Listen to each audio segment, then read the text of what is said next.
Hello, everybody, and welcome to our commentary of Michael Bay's Pearl Harbor. Okay. It's so over. It's never been more over than it actually is. Okay. Let's bring things back to the late 90s, early 2000s. Nowadays, when you think Michael Bay, what's the first thing you think of? The Bayformers movies, because nowadays those are the movies people immediately think about when they think of him. He has other movies, of course. I'm not saying he doesn't, like Bad Boys and shit like that. But the Bayformers movies are so prominent nowadays in pop culture in general that it's kind of hard for him to get away from those. But yeah, so believe it or not, back in the early 90s, Michael Bay actually did make some different kinds of movies than the movies he's now famous for. He made movies like The Rock. He also collaborated with Jerry Bruckheimer 3 years before this movie to make Armageddon, which was another crappy movie that I will eventually pick for another time, but that's for another time.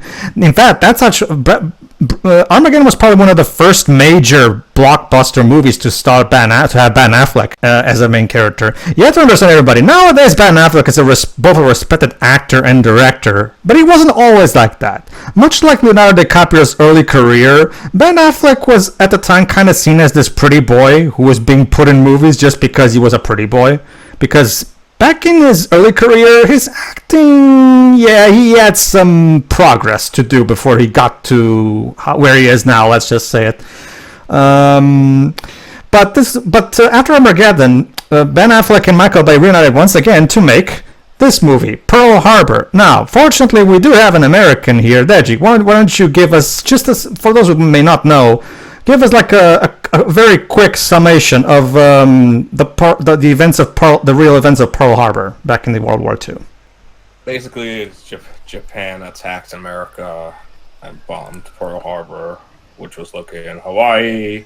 This, as a result, was what caused America to join World War II. Exactly. Allied powered. Exactly. So as you can see, everybody, this is a real story that involves a lot of lost lives, a lot of important matters, both political and historically. So obviously, who are we going to get? The guy who had the brilliant idea of taking Jar Jar Binks, cloning him, and putting them as a focal point of the second Transformers movie. I think we're in good hands.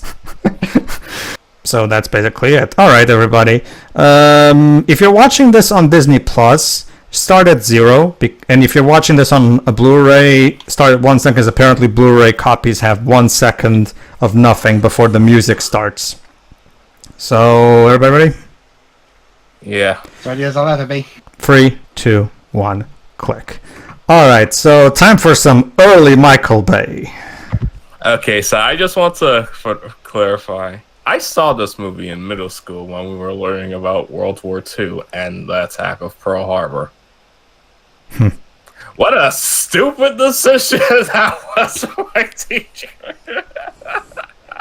I guess also, it was at the end of the year, so she didn't care. This movie got its premiere on May 21st, 2001. It had a special premiere at Pearl Harbor. I can only imagine what people's reactions were when they saw the movie, literally at the place that was bombed decades ago.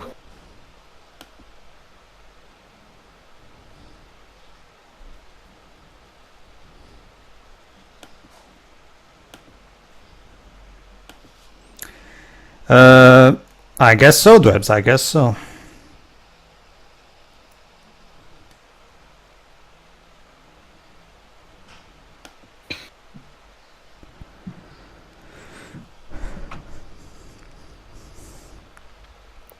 So we start off. Okay. I'll have a confession. Mm-hmm. I haven't seen this movie in full. I've seen video reviews, but not the actual movie in full. All right. Well, Dwarves, if it's any consolation, I don't think any major action will happen until the third act. Yeah. I mean, I don't mind that much. I mean, they have to set up the Sure. the stuff and introduce the characters beforehand. So basically, from what I understand of reactions towards this movie, it's Titanic, but 100 times more offensive. it's one of those things where, okay, with Titanic, James Cameron decided to romanticize the whole thing. But and yes, there was that terrible way he handled that one famous Titanic employee who, he committed suicide in the movie, but that's not all what happened. So the filmmakers even have to apologize to that poor man's family and shit. But yeah, this one also has a lot of issues in terms of how it tells the story. Again, this is being told by, while Randall Wallace can be a good writer, as demonstrated by Braveheart, it's not. He like the way it really is to wonder just like how much of creative since he's the director, I'm guessing Bay is still the one who's creatively in charge, obviously, especially considering how Armageddon at the time was a huge hit. So I can only imagine that he probably didn't really have much meddling from people, and he got away with whatever he wanted for this movie. So in certain aspects, I can understand why Bay was hired. I mean, the film will require a lot of action scenes with flying and everything, and if nothing else, when it comes to effects, Bay is a practically minded guy. Whoa.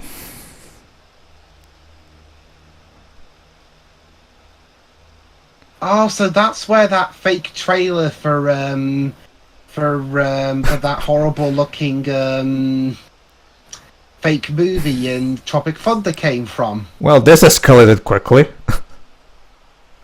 Yeah, they literally got it from that fake trailer for Simple Jack, that horrible looking that's parodying all those terrible schmaltzy. Wait, you let him alone? Shouldn't it be you leave him alone? Southern accent. Ah. And that gives me a right to beat children? Like...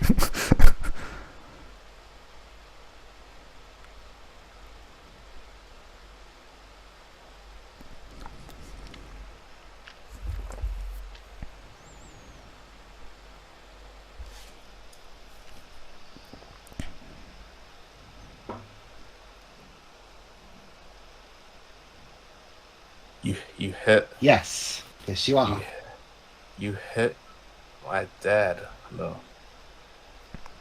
No, but it's okay, because he's in a... are we just going to ignore the fact that... okay, fine, moving on.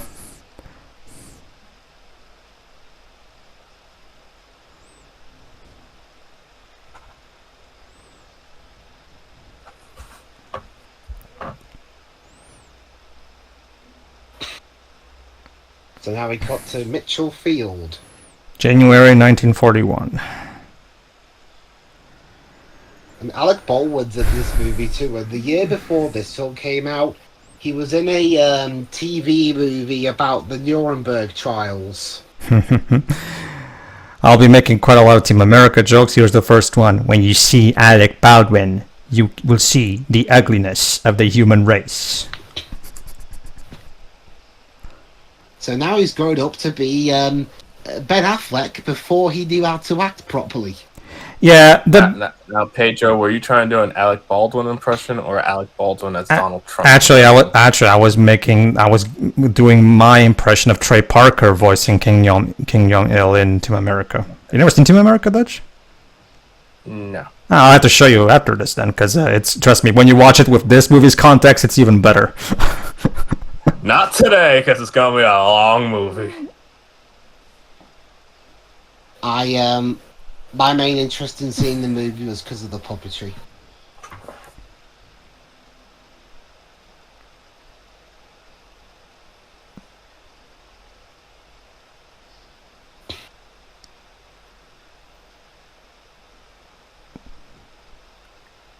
Oh God. One of those movies, isn't it? Yep, it's gonna be one of those movies. Remember, Dwes, aside from his racism and immature humor, what's the other thing we know Michael Bay for? His fucking love is fucking erection for the U.S. military, and this is the perfect excuse for it. I was on more about his and Randall Wallace's interpretation of people that have speech problems. Oh, that. Well, that too. Well, yeah, that's what I said. Like offensive, insensitive humor. That's yeah.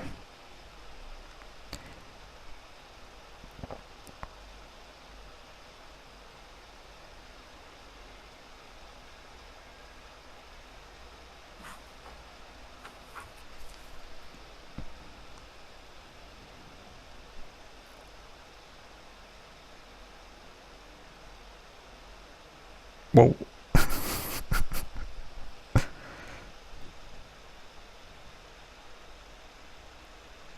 Yeah. Does remind me again. When was the Thomas the Tank Engine movie made again? 2000. Okay, so this is right after it, and I guess he's been pissed off since then. Well, I mean, if I had to go sparkle, a lot of times in my dialogue, I'd be a bit pissed myself. Also, he's going to help the British Army. Okay.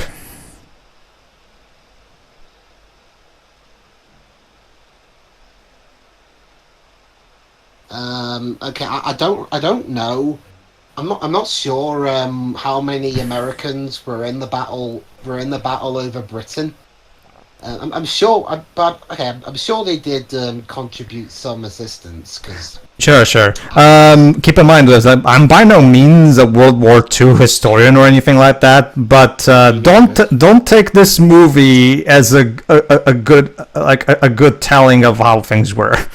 Which makes me wonder why my middle school teacher made us watch this. That's actually in fact, well, might as well go into it. That's actually my first problem with this movie, because when it comes to making historical picks like these, one of the big appeals of this movie is to be able to educate people on important historical periods or events or whatever in a way that's entertaining for a mass audience. Something like Oppenheimer did recently, where they did a great job educating people on the life of one of the most important scientists of all time. This movie doesn't really do a good job portraying this particular part of American history in a way that feels sincere and somewhat accurate. I mean, I'm not saying it has to be 100% accurate, of course not, but it has to be. But it has to feel like a faithful telling of how things were. Go on. Funniest part of Oppenheimer to me is when he literally did the I am become deaf thing while he was having sex, and then I thought someone had accidentally inserted the Oppenheimer porn parody into the film reel.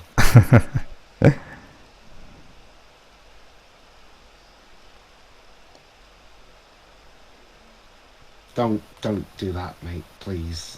I mean, I get it. I don't mean the character, because people can't help how they talk. I mean how this guy performs. Yeah. When he can't talk. Yeah, and remember, Michael Bay is directing him, so that's all on Michael. That's the problem with Michael Bay. This guy has, in my opinion at least, an almost complete inability to portray human beings in a believable way to me. But guys, don't worry. Apparently, the movie wasn't intended to be an entirely accurate depiction of events. Well, then why the fuck are you making it then? No. What? It's like, oh, it wasn't meant to be. Then why? Yeah. Why are you making this? Like, if you want to tell your own original story, that's fine, but leave the real story of Pearl Harbor out of it then. Because in that case, you're taking an important moment in world history and you're making a mockery out of it.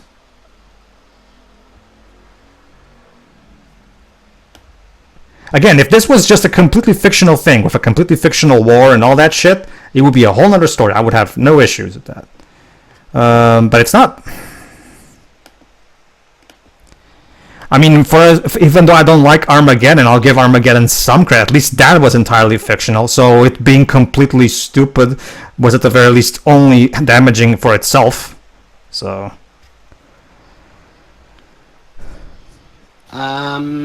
Also, apparently there was a bit of the blame game being thrown around in some aspects after the film released. Well, it was. Sorry, go on. There was a certain aspect to the movie that kind of almost overtakes the rest of it, which I'll get to a bit later on when it becomes more apparent. And Bay pinned the blame for that on the screenwriter, saying that Bay's original vision was to try and be more like Tora Tora Tora in a spiritual sense with more modern, well, by 2001 standards, visual effects. I mean, okay, correct me if I'm wrong, Michael, but if you didn't like the script, couldn't you maybe... Well, the director, tell him to... You could just tell him to excise some of that stuff. Yeah, like, I mean, who's the producer? Michael Bay himself was also a producer, aside from being the director. So yeah, he had the power to ask Randall Wallace to Jerry make... Or he could have asked Jerry Bruckheimer to help him out in that. Yeah.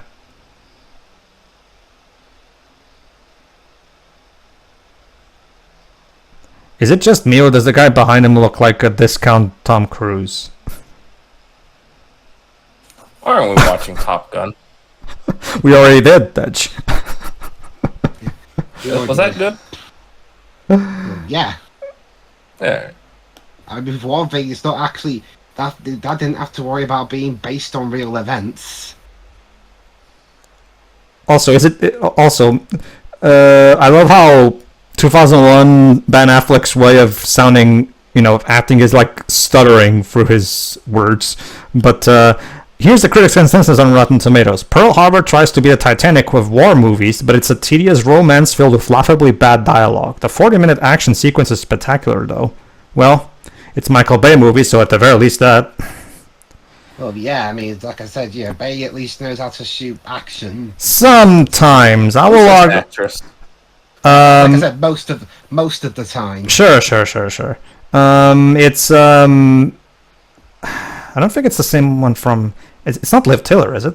Let me see. I mean, hell, one of Bay's aims for this movie was to try and avoid using CGI and actually have actual flying planes. Sure. Well, this was back in 2001. This was back before CGI became overused anyway. So,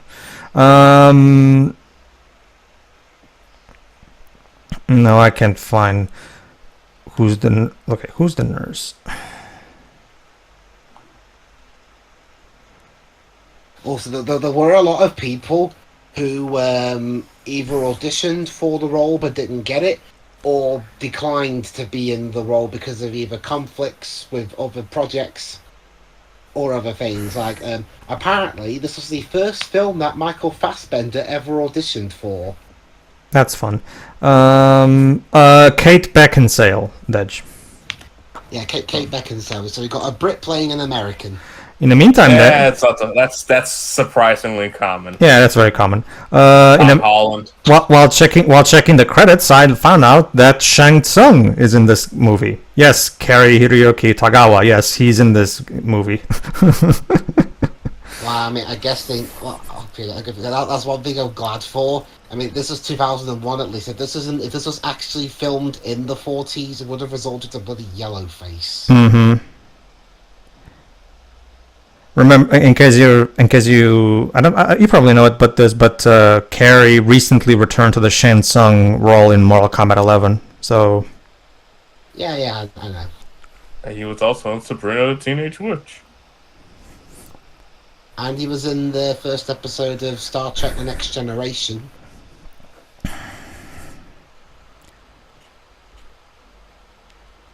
An episode where... Oh.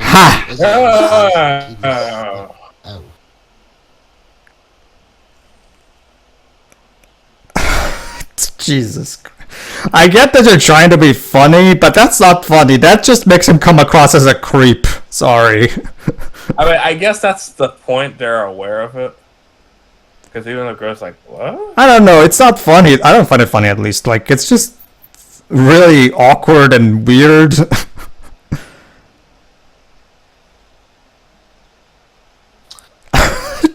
How long is this joke going to go on for?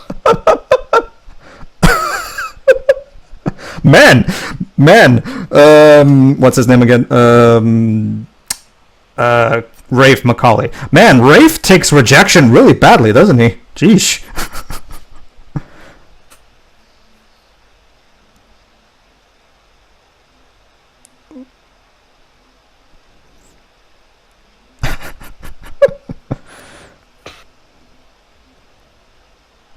Okay. I love that. Genuine French champagne from France. Redundancy for the win. Go on, Dibs. No, I thought they meant the genuine French champagne from Belgium. But anyway, I was gonna say, you know that whole joke in that joke in Team America where Matt Damon can only say Matt Damon. Yeah. And I initially viewed it as a joke of Matt Damon's supposed lack of acting range at the time. Well, I will argue. Sorry. Even though I don't think that was the intent. No. Remember, the intent. I will argue the intent was more to that Matt Damon is constantly a yes man at among the villains, and he's constantly agreeing to everything. I think that's more the idea of that joke. I don't think it's. Yeah, I'm surprised he didn't make that Ben Affleck's thing, and that just have him go Ben Affleck because he only acts like Ben Affleck around this time. Oh, in the show in South Park, I mean, they actually did make fun of Ben Affleck back when he was with Jennifer Lopez.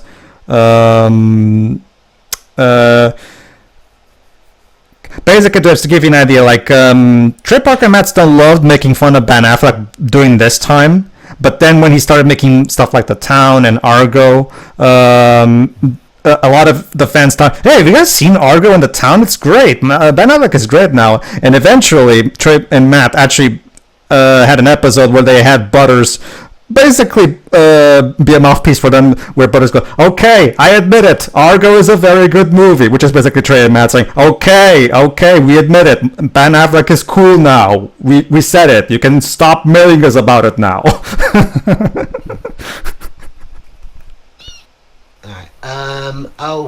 Something a bit classy on the part of Michael Bay.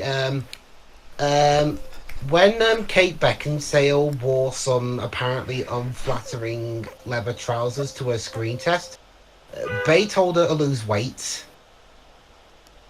Yeah, that's the thing. And okay, keep in mind, I'm trying my best not to allow my disdain for Michael Bay to consume my commentary, but I will say this.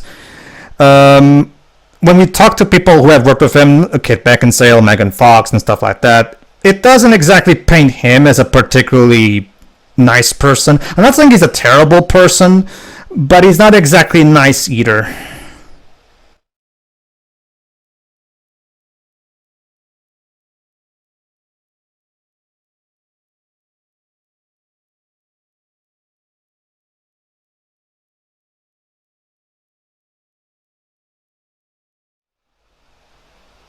Also, apparently, the production of the movie was a bit of a nightmare. While Michael Bay isn't entirely blameless, I mean, he is the director after all, and producer. There were a lot of and producer. There were a lot of other aspects to the movie that weren't gelling well together, like Randall Wallace, Bruckheimer, Disney, or their Touchstone Pictures label as they were using, and apparently the executive meddling caused more than one time that Bay considered just quitting the movie. And yeah, another guy who's kind of an awkward creep towards this poor woman. Like, seriously. Oh, the guy with this interpretation of oh no, trust me, like this is he going to be a recurring character? Yes, he is. I'm sorry, but that's the problem. Don't worry. That's the problem. Okay. Yeah, this is exactly. Remember, Dwebs, it's kind of similar to some of the comedy relief characters in the Bayformers movies, where his idea of making a funny character is giving him some kind of really obnoxious quirk, or sometimes even an offensive quirk, like in this case. How lovely. Yeah.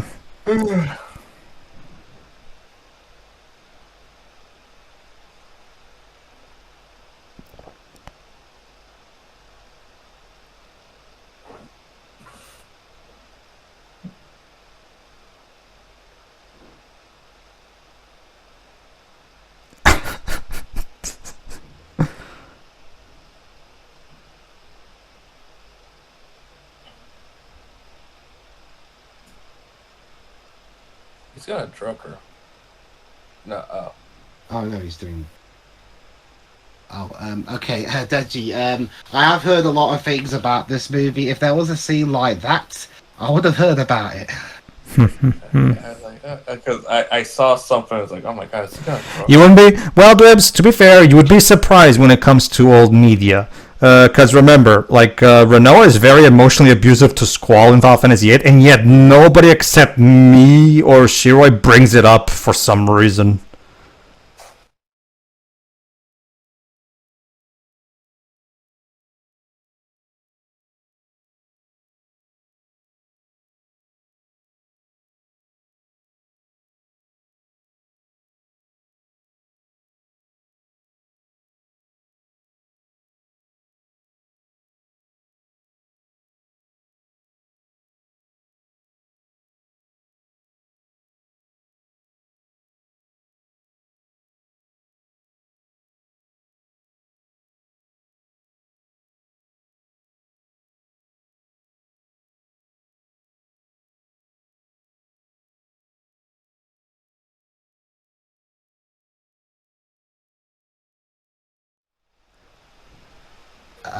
Okay.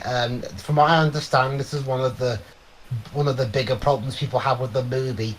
Not so much that they try to set up the characters before the actual attack. It's more like it takes a while to get to the attack.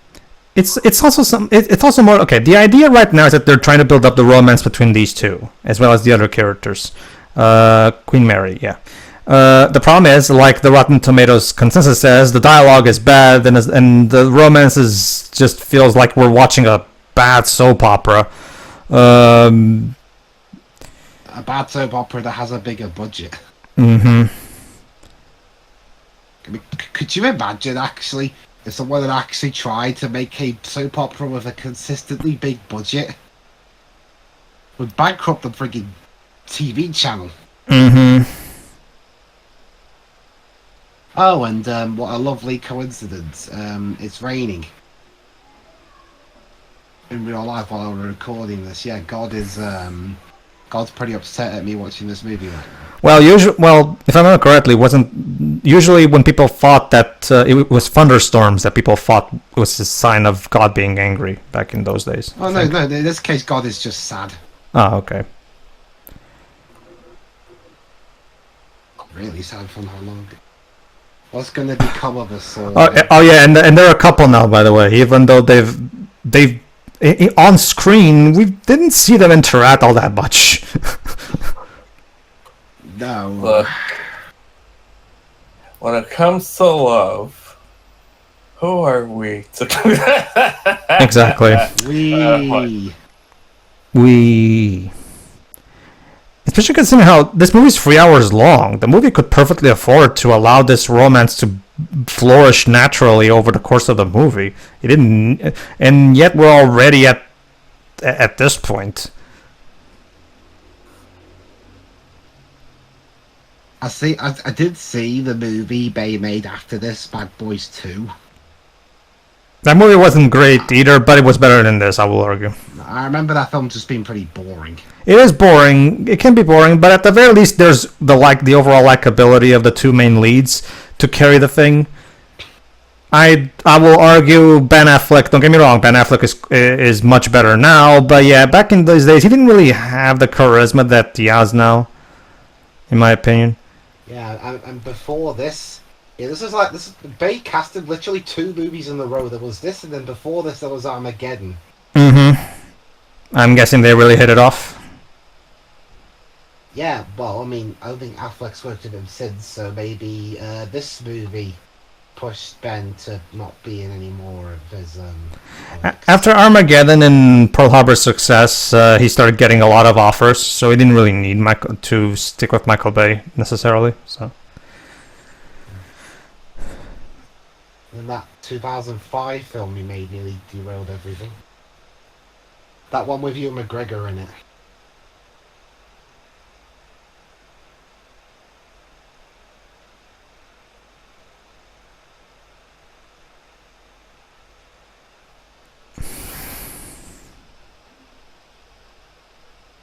I love you.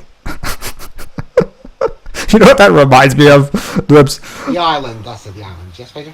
Reminds me of Liu Kang's ending in Mortal Kombat 4, where Katana's saying we can't be together because I have to stay in my realm, I have to stay in yours, and Liu says, and I quote, "But I thought you were gonna lay," and right after the line gets interrupted by Katana, and everybody on the comments says, "Liu, what were you about to say?" I guess we'll never know. Because remember, he says, "But I thought you were going to lay," and right after the lay, he gets interrupted by Katana, which again to this day a lot of people like to joke, "Liu, what were you about to say?"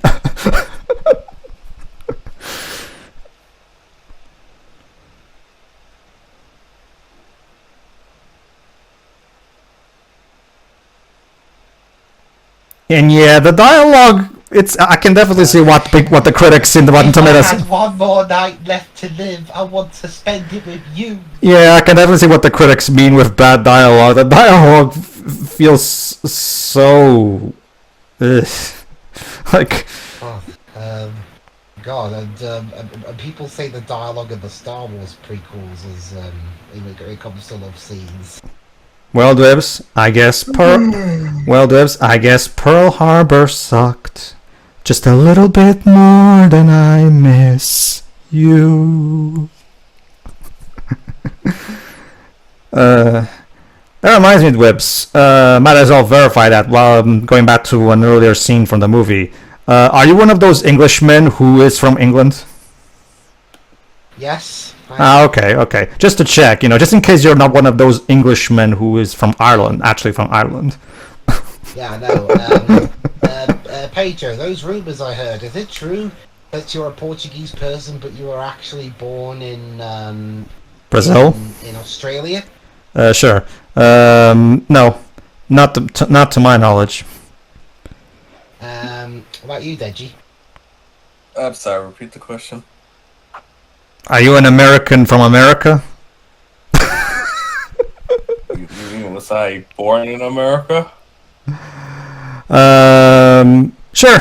You were making a joke of how French wine from France. Yeah, basically we were just joking about the movie. We had the very redundant line of, "Oh, I got this French champagne from France," and I'm like, "Yeah, as opposed to a French champagne from Italy." From Italy. We both think Italy.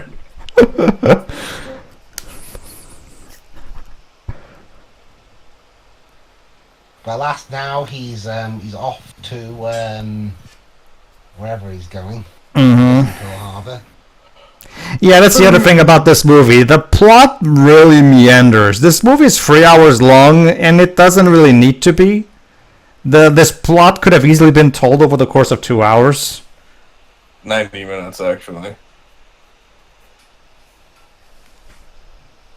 I mean, Michael Bay's best received Michael Bay's best received movie in terms of Rotten Tomatoes score was his most recent one, Ambulance, with a 69% on Rotten Tomatoes. I haven't seen that, so I wouldn't be able to comment on that. Me neither. I mean, it didn't do that well at the box office. Yeah, it kind of came and it just went. Came and went.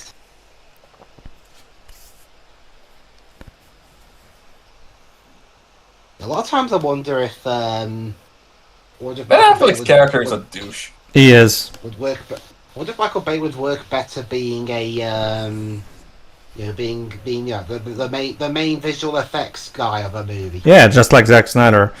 These are filmmakers who are better in a secondary role in a film production rather than being at the helm of a production, in my opinion. Yeah. Like if I were making a big budget movie with a lot of special effects, but I didn't know how to do them, I'd hire people like Bay or Snyder.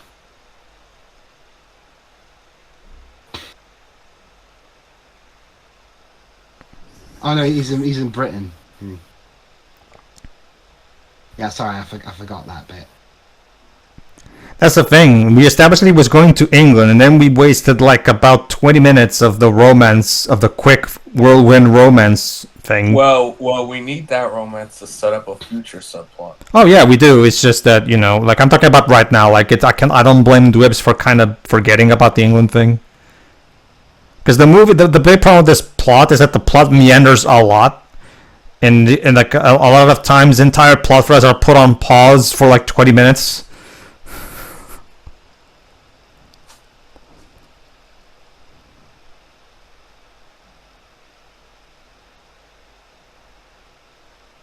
Well, that's enough about that. Back to the White House now.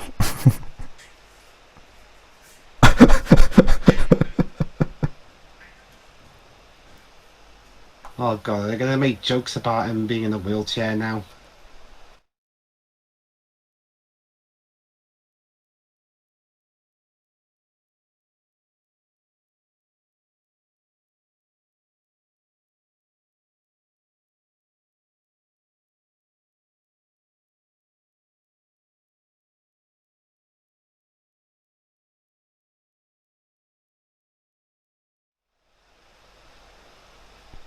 America, fuck yeah, coming again to see the motherfucking day, yeah.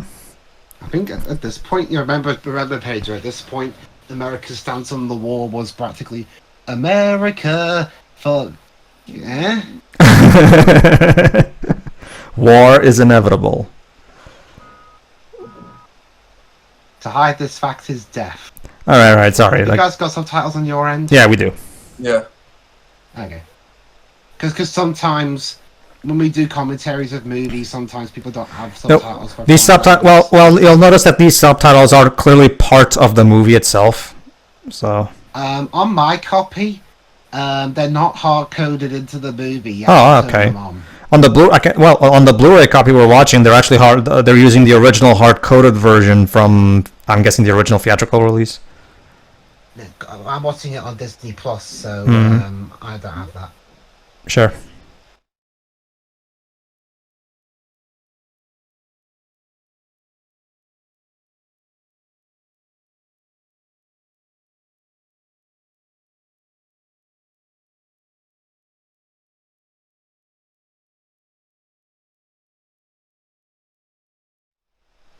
I know this movie came out in 2001, but what month? May. Yeah. Okay. It was a pre 9/11. If it, I know if it did come out close, it would have been. Yeah, it was way before 9/11. Yeah, I can just imagine people at that premiere actually, while they were watching the movie, actually at Pearl Harbor, people's jaws were dropping at seeing bits like that. I mean, literally the only scenario I could think of that could possibly have been worse is if Schindler's List turned out bad, and the premiere of that was in Auschwitz. That would have been that. No one would have forgiven Spielberg after that.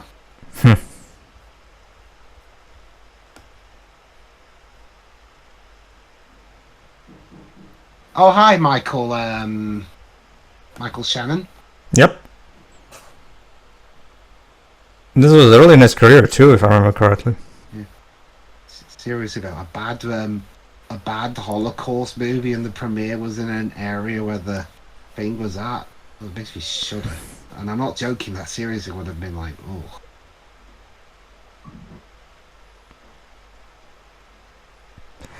I love this review here on Rotten Tomatoes. Leave it to Bay and Bruckheimer to reduce one of America's biggest military tragedies into a 3-hour avalanche of Kodak moments, and one of America's defining crises into a facile exercise in fake uplift.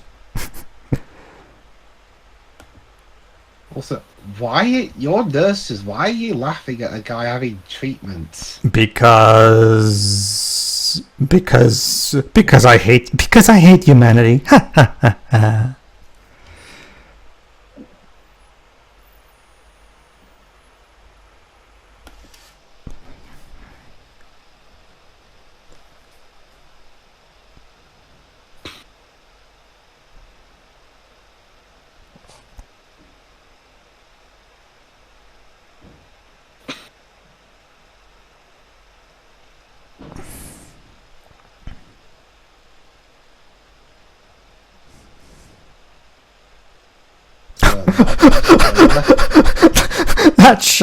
That shot just now of that woman. Yeah, this woman here. This feel. No, wait, that's Kate Beckinsale. Yeah, that shot of Kate Beckinsale there. That feels like something straight out of a movie adapted from a Nicholas Sparks novel. What, like the trailer for it? Something like The Notebook. I'm guessing you've heard of The Notebook. That's the most famous of those. So. I have never really heard of it. All right. Well, basically, long story short, Nicholas Sparks is a romance novel writer who basically writes the same story over and over, reusing the exact same tropes over and over to the point where it's just basically this big formula that he repeats ad nauseum, Neil Blomkamp style. And basically, thanks to a lot of older women who fall for it, those movies are big hits, and they've been made into movies.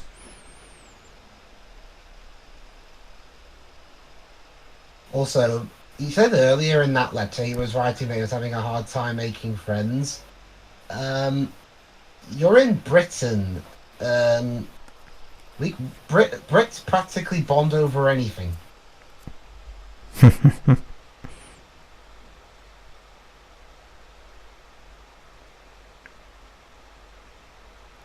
it was Liam Neeson for a second there. No, this isn't Battleship. He was barely in that movie.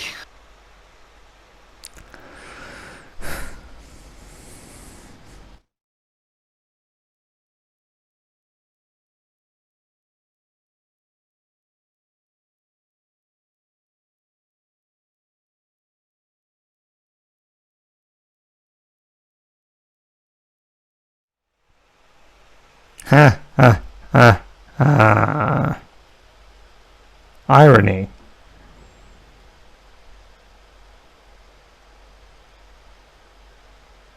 Well, they're analysts. That's kind of their job.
All right then. Your harbor is mine.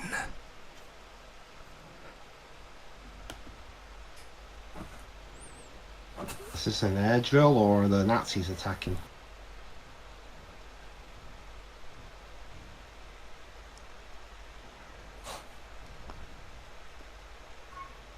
Godspeed you, sir. Yeah, it was a common army. RF. Alright, let's go.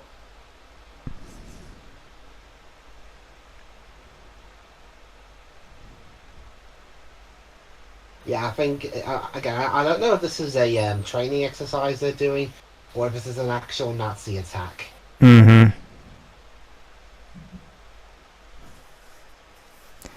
If I remember correctly, at this point, it's they're hitting at confrontation with some Japanese points, I think.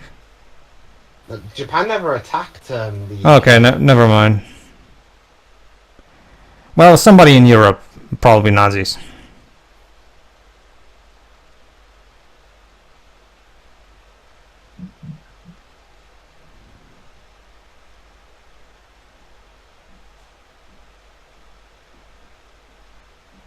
Okay, well now at least we're getting to an action scene.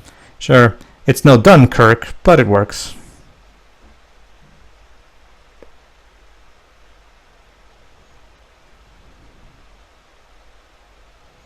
that'd actually be a good answer to a trivia question. Like, what's one thing that Christopher Nolan and Michael Bay have in common aside from being directors? They made plain action sequences in one of their movies. I was gonna say that they're both guys who prefer using practical effects in their movies, but Sure, that works too. Which is interesting to us because his most well-known movies, the Bayformers, those are the ones that have the most CG. well, I mean, the fighting robots, I could get BCG. Oh yeah, no. I think all the other stuff was. I think all the other stuff was practical.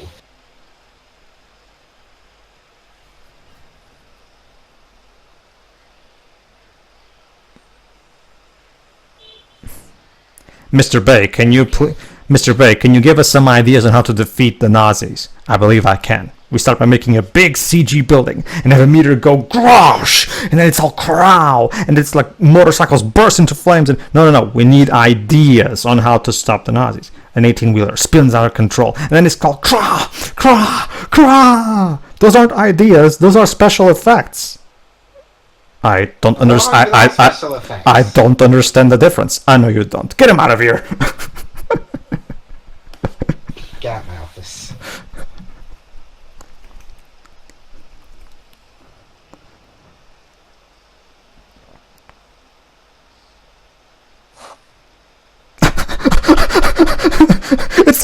It's probably not a good idea when the movie is vocalizing my thoughts on the main female lead.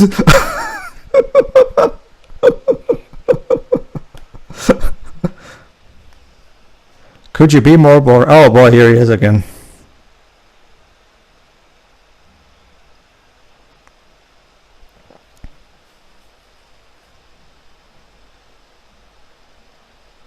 Okay, is this what they did? I guess this is for like. Yeah, it's Cuba Gooding Jr. It's if I remember correctly, this is like entertainment to keep the morale up. Yeah, keep the morale up and everything. Yeah.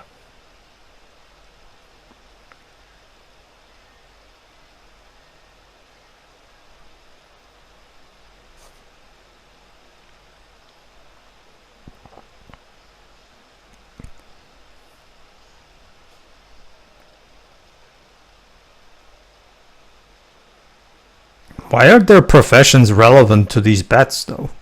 I don't get it. Like, you're betting on a cook. I guess it's because a cook versus trained soldier. Which one is most likely to win? Oh, but he said he was a mechanic, though. I'm pretty sure. I'm sure some cooks are also trained soldiers.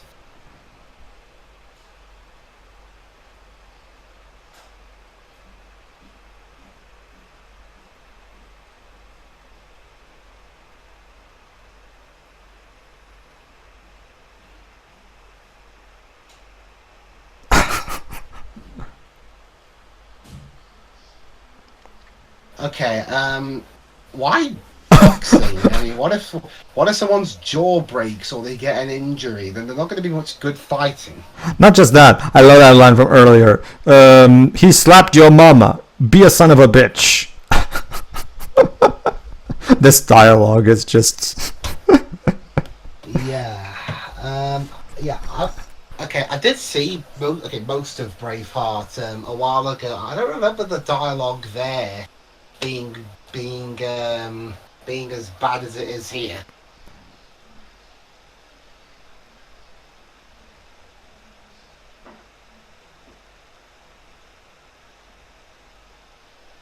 Yeah, see? Ended up in a bloody infirmary.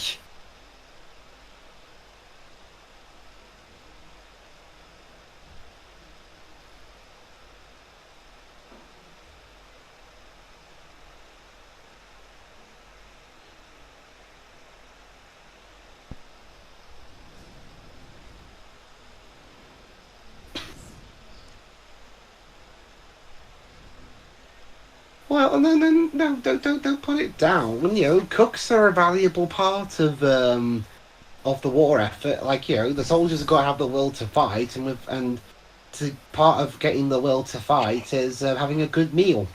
Mm-hmm. That's why. Oh, trust me, this. I know. I work with them. So, oh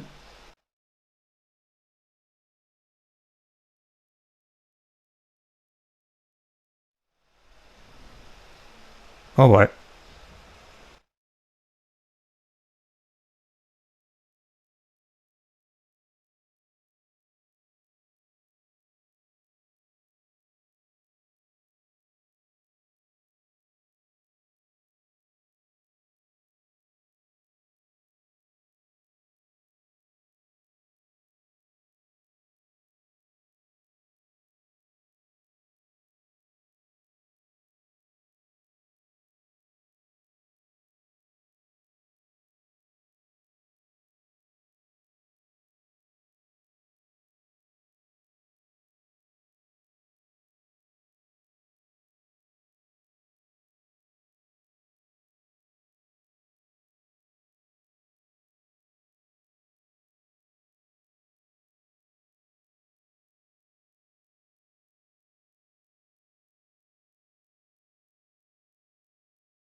Okay, I'll be honest. I keep thinking he's Ben Affleck.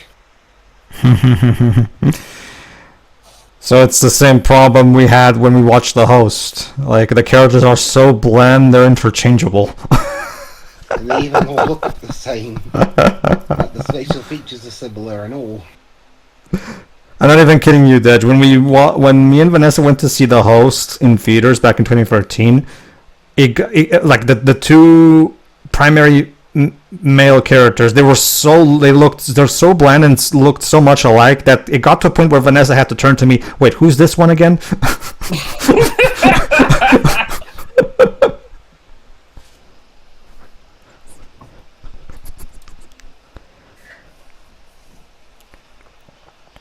And Shiro did the same thing when we watched. Like, Shiroi also mistook them for each other at one point because, again, they're so interchangeable.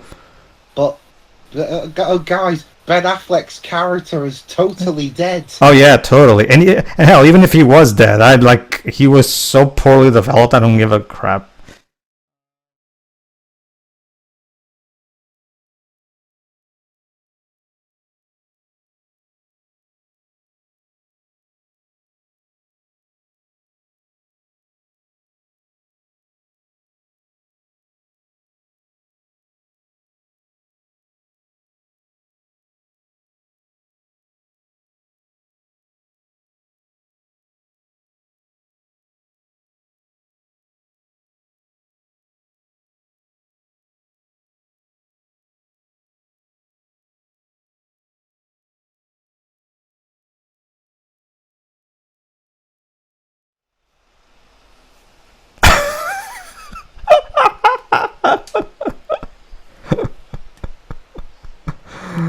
So yeah, Marco is in this movie. On the nose doesn't even begin to describe this dialogue.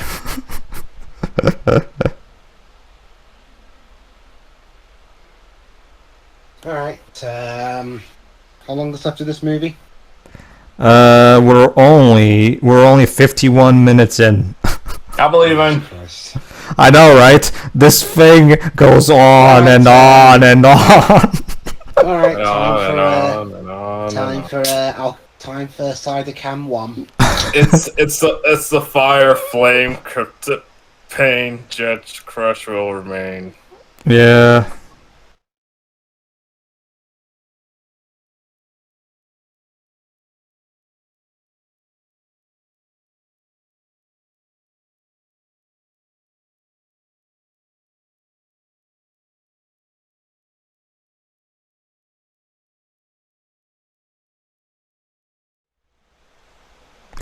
And Honestly, I'm just left here wondering, like, you don't kill a guy played by Ben Affleck and you have him be top billing this early in the movie. So I'm just wondering how the hell he's Godzilla 2014 laughs. not just that, but this is gonna be basically the big stakes in the rest of the movie. I was supposedly rooting for Ben Affleck's reunion with Kate Beckinsale's character.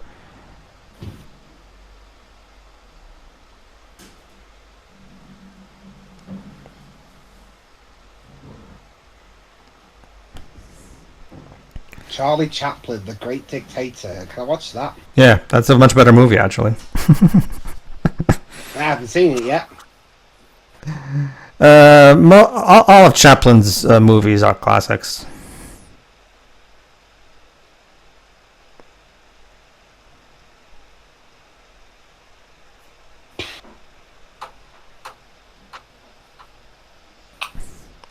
But that's just. But yeah, like I was saying, it's just the thing. Like this is the thing. As you yourself said, Dwebs, Michael Bay's strength is in special effects and action sequences, and this is him trying to do a human historical drama up until the last third, before we get to the third. And yeah, it really shows how that's just not the kind of movie he's good at all.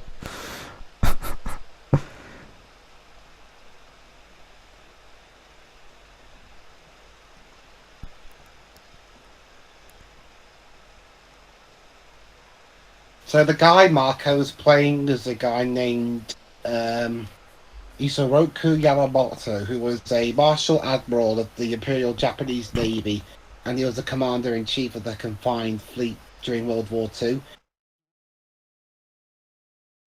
He was killed in April 1943 because American codebreakers figured out his flight plans, so the US Army's Air Force could just shoot down his plane. Japan's military morale was never the same after that. Yeah. And by the way, since we already introduced the cook, a.k.a. Cuba Gooding Jr.'s character, a.k.a. best actor in the movie for me, here's another verse from the song. I need you like Ben Affleck needs acting school. He was terrible in that film. I wish Cuba Gooding had a bigger part. He's way better than Ben Affleck, and now all I can think about... the actual lyrics of the song? From Team America, yeah. And all I can think now, Dwebs, is your smile. And that shitty movie, too. I know we're not commentating. I know we're not really commenting much on this, but... The bad dialogue doesn't help make these scenes any fun to watch. No. Yeah, it's like, we just completely skipped over a guy proposing. That's the thing, Dej. We know that he's not really going to get with this woman. Like Lib said, it's very hard to believe this fake out that they're trying to do where we're supposed to think Ben Affleck's character is dead already.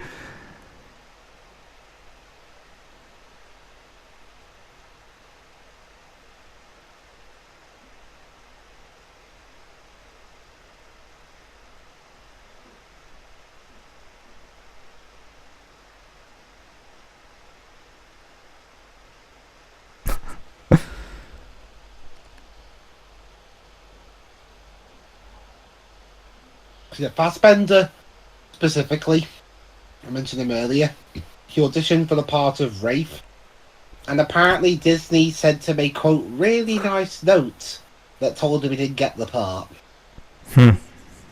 Disney or Fox?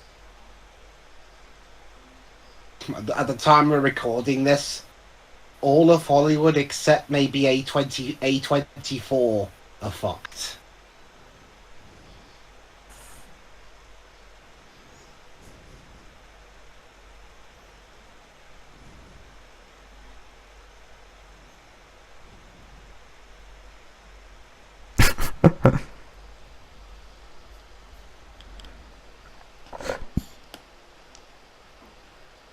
Let me check what I can find on the wiki page.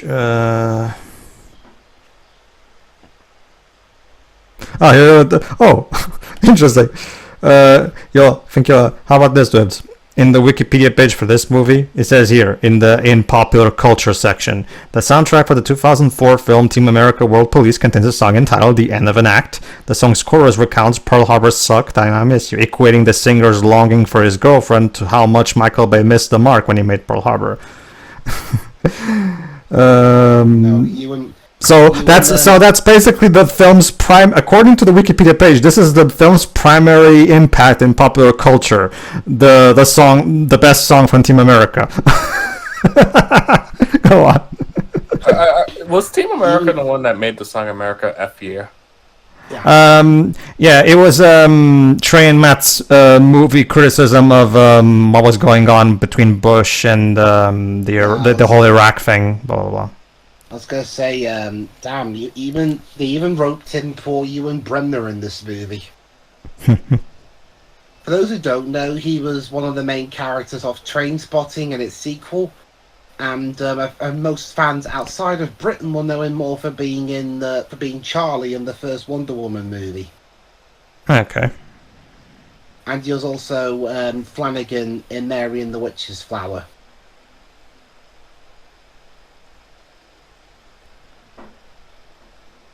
Again, I don't buy that Ben Affleck's character dies this early in the movie.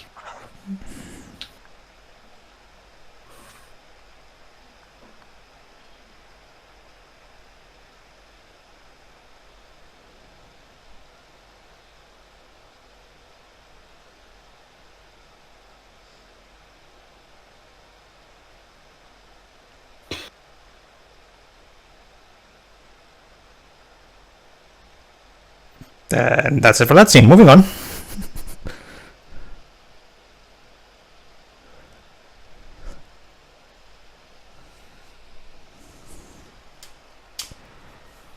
This is the major thing. The movie fails in the character-driven scenes, and it also really fails in the political intrigue scenes.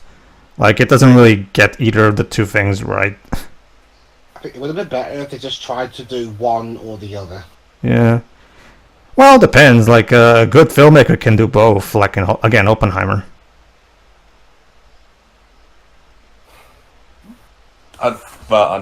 Look. We all know that Bay isn't talented enough for that. Well, yeah, that's what I've been saying. Like, the Michael Bay's complete. That's what that's the interesting thing about. That's the thing that frustrates me about the Bayformers movies, actually, because when I first heard that Bay was making the first Transformers live action movie, I thought, okay, that's actually not a bad idea. The guy's complete inability to portray human characters is not going to be a problem because, well, you're going to be portraying robots. So this should be more up his alley. And yet, we look at the Bayformers movies and there's so much needless focus on human characters. Well, the point is, more than meets the eye. Are the robots really so different from humanity? That's what allows us to connect. Yeah, that's actually something I was interested in going into this movie.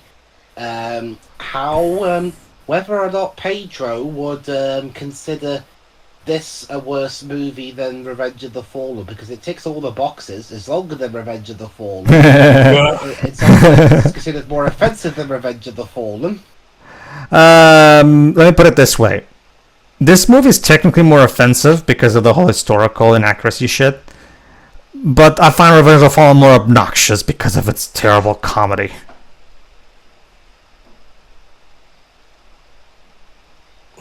So what you're saying is that we should watch Revenge of the Fallen soon.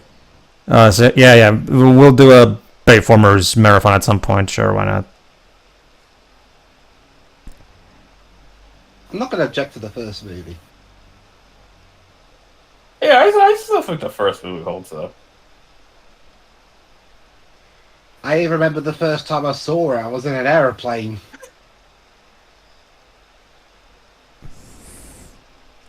Shame you didn't see this shame you didn't watch this movie on an airplane. Would have been fitting. Oh God. I mean, there are films that are so ill-fitting to watch in airplanes. Snakes on a Plane, for example.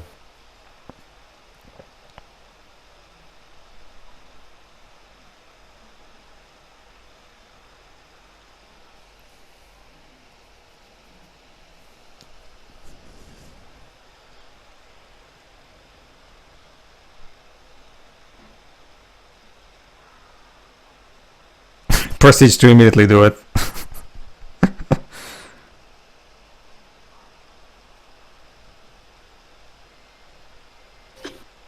How about the Hans Zimmer score? Um, It's fine. it's fine. It's not his best score, like you yourself said. He's usually at his best when he's doing family film scores. Yeah.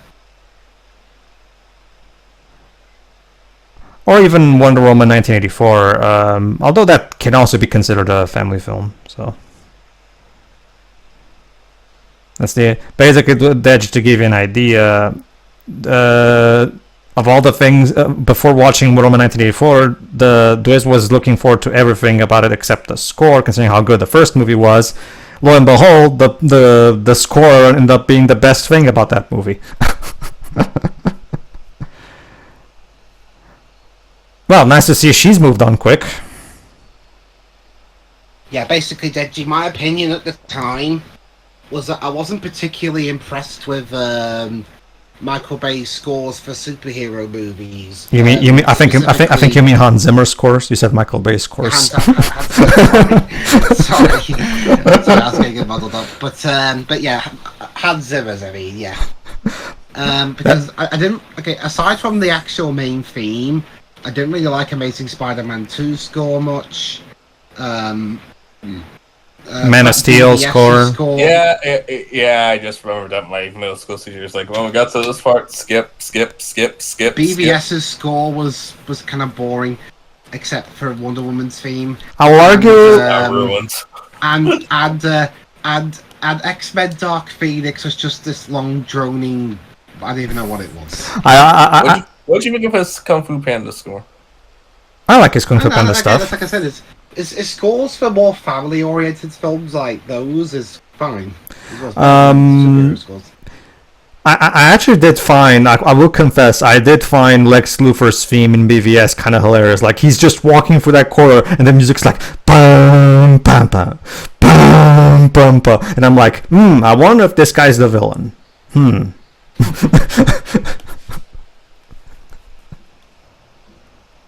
But yeah, I guess, what's her name again? The character's name? The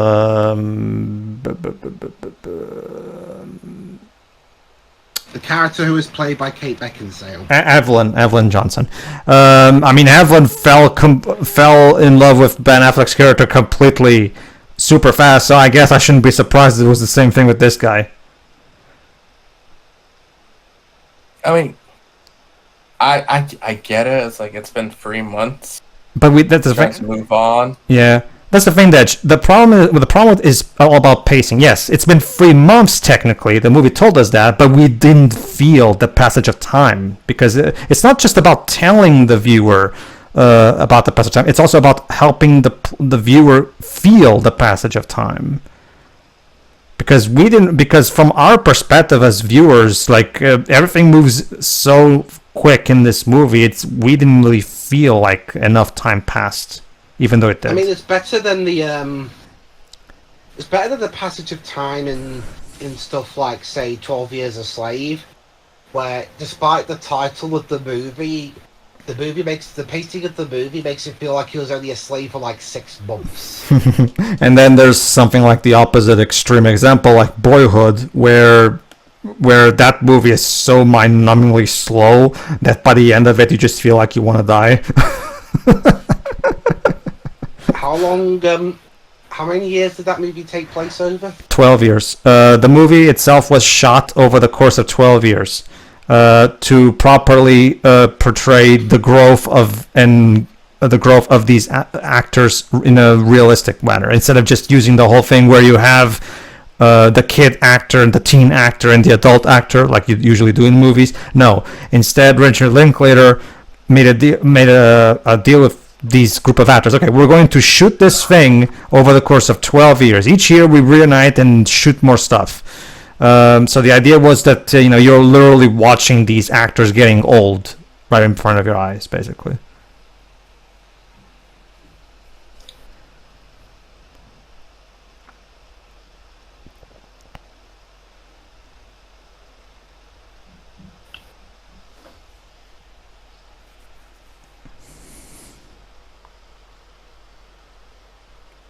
Hell, I'll even the critics said that this is trying to be the Titanic of war movies. She's pregnant. Okay. But go on. Hell, even Titanic at the very least tried to make the romance. Because that's the main driving force of the movie. Well, that's the thing, Dej. The romance is also meant to be the emotional pull of this story. I mean, they keep bringing it up even. But like with Titanic, it's like no, it's just something that happened to be on the Titanic. Yeah. Where the main story is about the romance between Jack and what's her face? Yeah. Rose. Granted, I haven't really seen Titanic all the way through, but I do remember that. Also, I do remember having a physics teacher complain about how it was practical for Jack to survive that because what Rose was floating on was enough space for two of them. Yeah. A lot of people have mentioned. Well, Dej, you can always watch the Italian Titanic animated movies. There's one of those where nobody even dies because, according to that movie, the whole Titanic disaster was actually just a giant conspiracy by talking sharks. No, I am not kidding. By the way. What the fuck? What? I mean, the Nostalgia Critic did make reviews of two of those back in the day. They're very infamous animated movies made in Italy where they take the Titanic story and they completely fumble it by turning it into really stupid shit.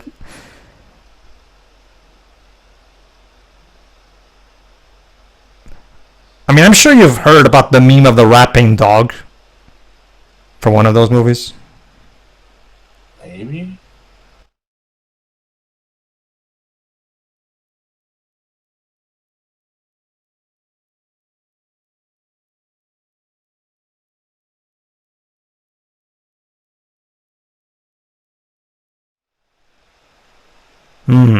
What do you think? Should we put the Pacific Fleet in full alert?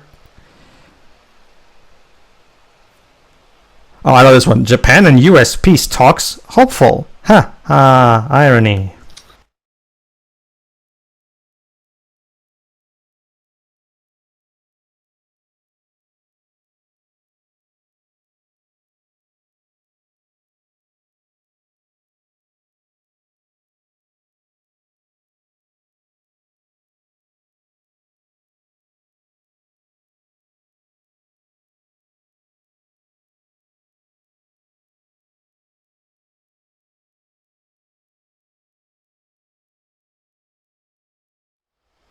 Oh my god, what is up with the editing and pacing of this movie? Like I barely had any time to listen to that entire final line from the guy, and then boom, sudden cut to a completely different scene.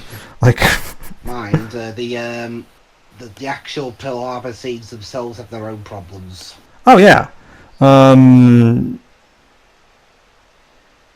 This film had 4 editors.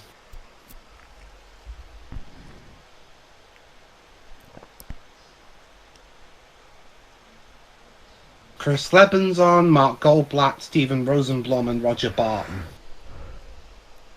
okay.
Dun dun dun.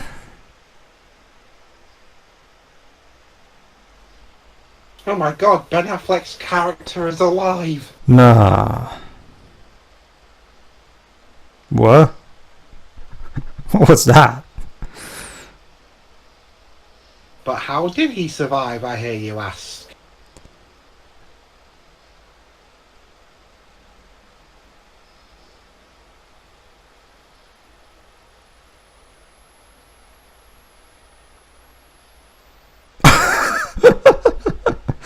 That shot.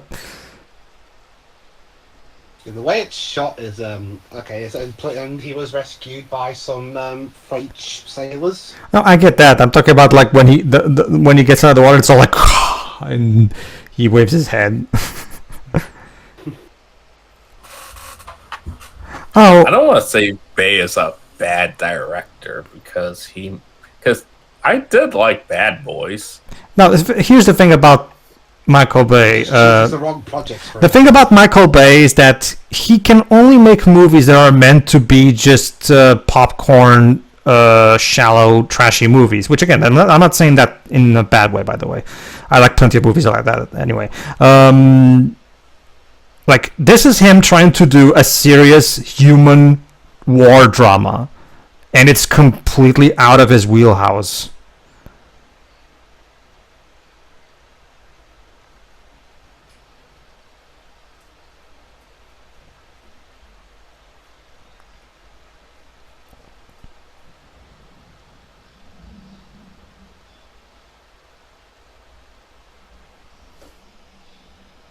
So yeah, he had to. I kind of wish we saw that. To be honest, I would have been more interested than the romance stuff we had. Oh, and by the way, honey, I kinda started a relationship with another man, and I'm pregnant from him. And it's with your best friend. So, whoops. Oh god, that's what we need. A love triangle in a movie about Pearl Harbor. It's stuck in Titanic. Great.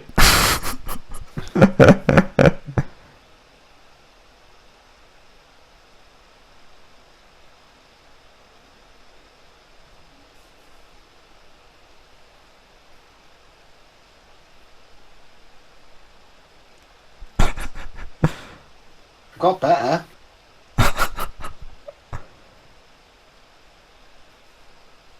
I mean, it didn't look like that you died. I know what you mean. I died inside, but you look like you were at least having more of a fun time with Ben Affleck's character's best mate. I don't know where I am.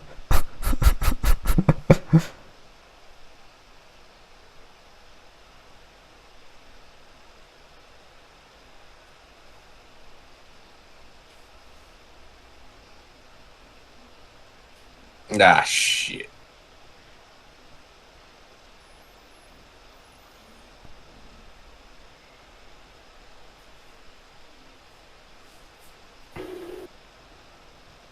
Pearl Harbor. Watch as this love triangle takes up most of the movie. And I say the same thing of this movie that I say to James Cameron's Titanic. Like, why feel the need to throw in a love triangle focal point into this where you could just tell a genuine depiction of the important story of Pearl Harbor? Did he get wind of those knockoffs that were coming and think they'll do it? But somehow missed the bits with the rapping dog and the talking octopus that can talk when you cry and tears. What are you talking about? Don't worry, Dej. I'll show you those movies. No. Well, if Then how will you know? well, you're acting curious, so. Yeah, I mean, you asked so Deji, you ask a question and you don't want to know the answer. Not really, no. I know exactly. I know how this works. You know how this works. Okay. You don't know the answer, so how do you know it works? Anyway, Dwebs, You just did a Michael Bay. You just did a Randall. Sorry. What's his name? The writer for this, Randall Wallace. You just did a Randall Wallace thing, Dej. Sorry, Dwibs, where you did the you did a redundancy thing.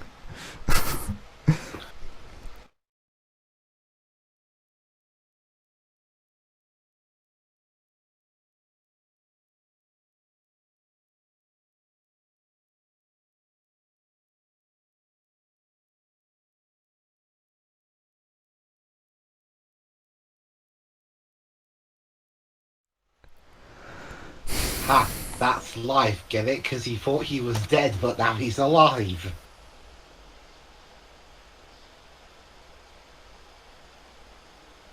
Are they gonna fight each other? What do you think?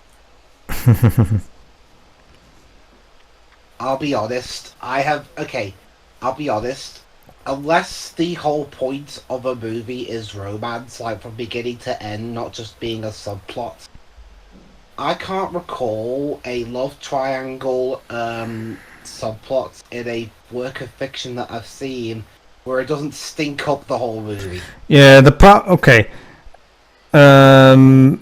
with a lot of stories inserting a love triangle subplot is that they usually do it for the sake of, conflict or just dragging things out for whatever reason, depending on which specific piece of media you're talking about. And this is, I guess, their attempt at... Arsehole, I was stuck in war-occupied France. You barely knew her, you moron.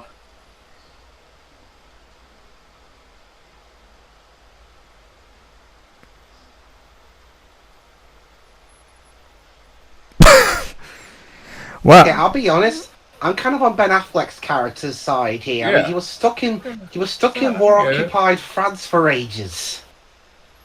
No, I get it. He has every right to be angry and upset, but it's just you're sipping over a girl that you barely knew and just only liked her because she was hot. yeah, because, let's, again, like, Evelyn, it is just, she looks hot, and that I literally cannot even name another characteristic of her.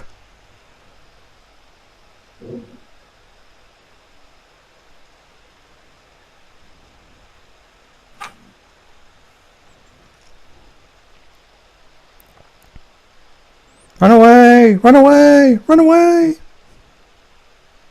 That's the thing, though. This depiction of Pearl Harbor is weird. They're running from their own mates before they run from the attack in Pearl Harbor.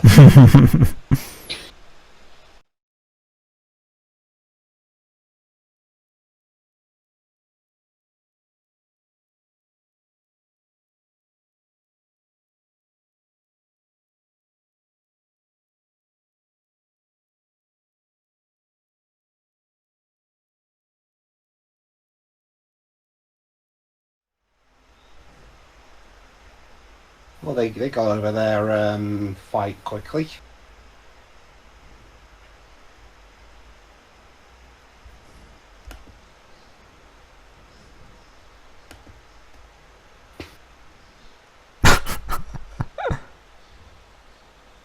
Yeah, Jesus Christ. Mate, you fucking France occupied by the fucking Nazis. It's going to be a bit tricky getting out of there. Not to mention, so this is my fault. Let's stop pointing fingers. This is nobody's fault.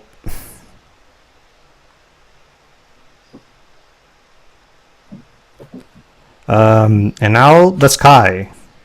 Is it over? No, Dej, we still have like 90 minutes of movie left. Sorry.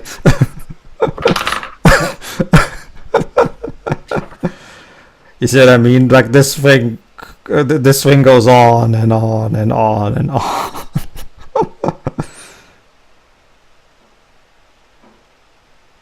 Oh, and here's another Michael Bay trope. Epic slow-mo just earlier.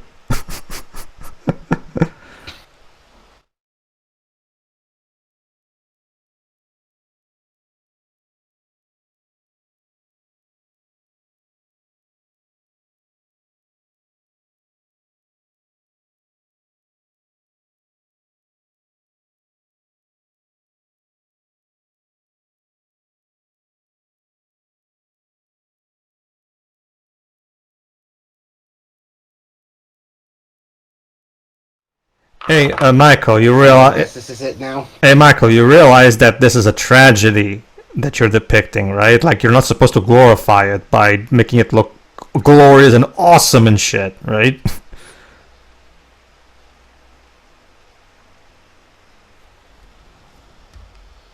Also, I don't think any of these characters, the main characters, are based off real people. No, not the main ones. I No. mean, the admiral is.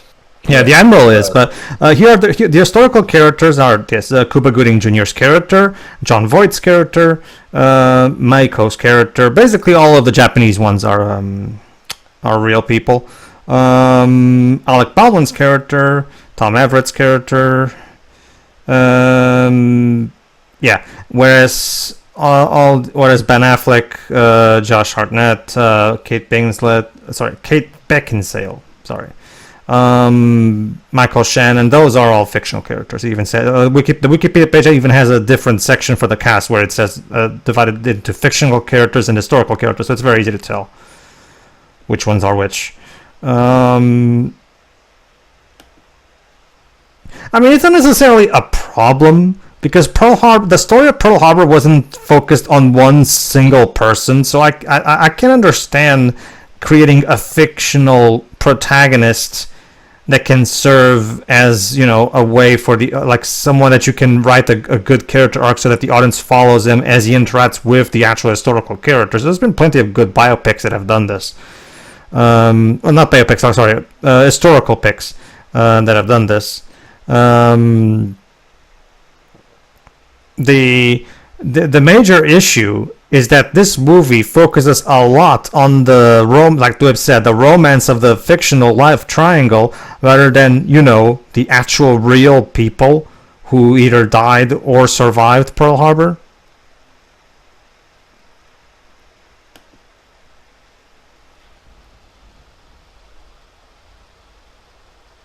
It's the same again. It's a similar problem with Titanic, whereas Titanic could have been a story focusing on the actual people who were on the Titanic and their struggle for survival. But it happened. But like you said, that it's a love story that just happens to take place on the Titanic. I mean, when James Cameron's Titanic movie is trying to do a proper depiction of the Titanic tragedy, it's good. It's just that like it's one of those cases where you really wish there was a more of a commitment to that. I mean, if I remember correctly, this movie doesn't have a James Cameron's Titanic equivalent where they take an historical character and they have the character kill himself for no good reason. But yeah, he's warnings. Oh boy, here we go.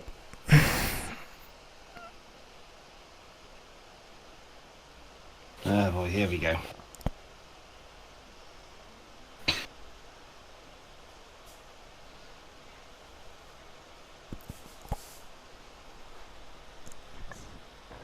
Okay, from what I understand, the Pearl Harbor attack literally did catch people by surprise. Mm-hmm.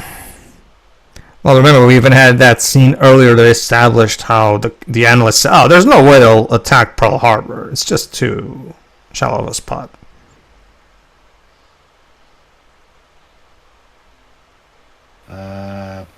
What was he doing there? Telling them to go away? Okay, I guess their modus operandi was don't kill kids. It's like sorry. Or shoot at hospitals, which I'm sure this movie won't depict them doing. It really is like the Team America song says. We need to get Cuba Gooding a better part.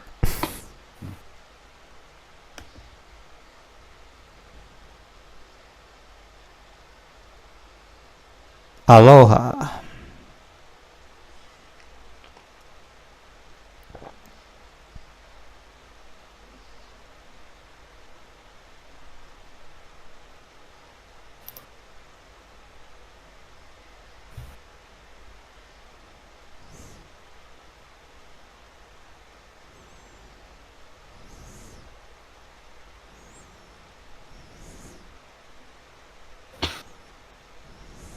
Here we go.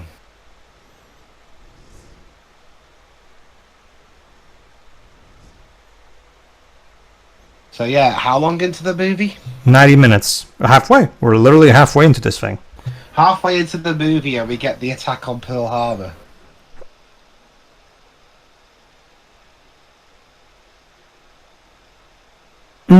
What?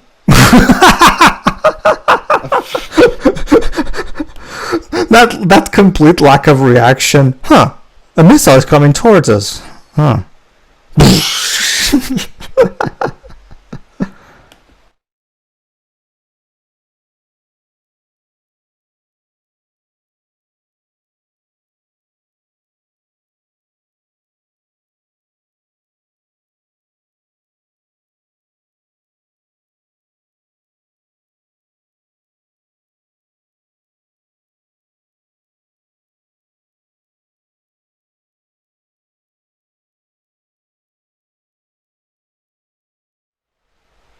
What's it? Oh god, that bit there. He's just running out, still brushing his teeth. Soldier, I'm pretty confident brushing your teeth can wait, considering the circumstances. Priorities, mate.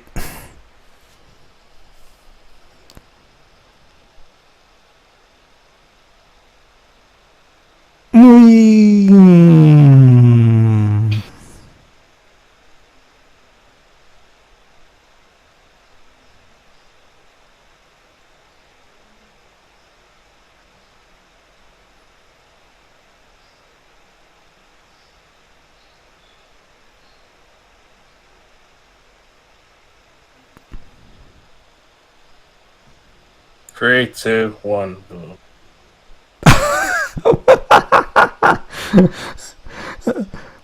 That's a little rad. I'm pretty sure humor wasn't the intent of this scene, but Yeah, that feels like a 90s thing. Son of a... even though this was 2001.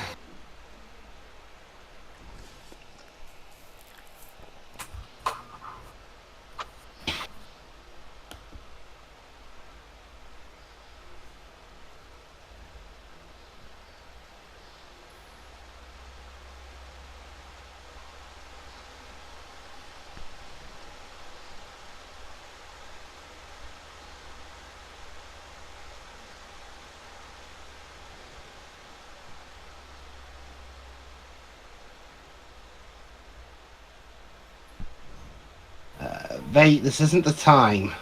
Yeah, this reminds me of this actually kind of reminds me of Revenge of the Fallen. The two main characters driving the car, and in the back seat, there's the annoying comedy relief character who doesn't seem to understand the gravity of the situation.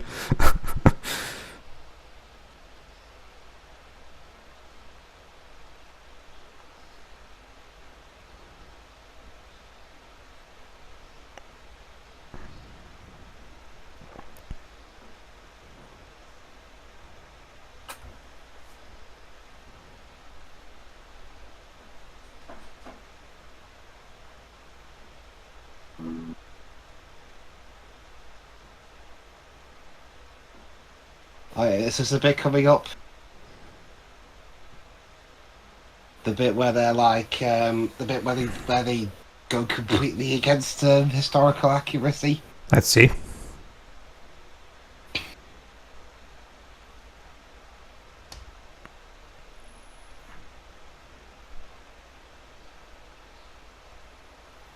Oh, God.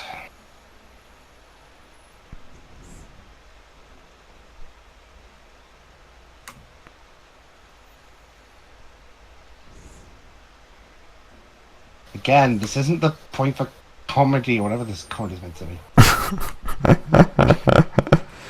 Oh, Michael, you and your terrible understanding of tone. I mean, I blame Randall for this as well.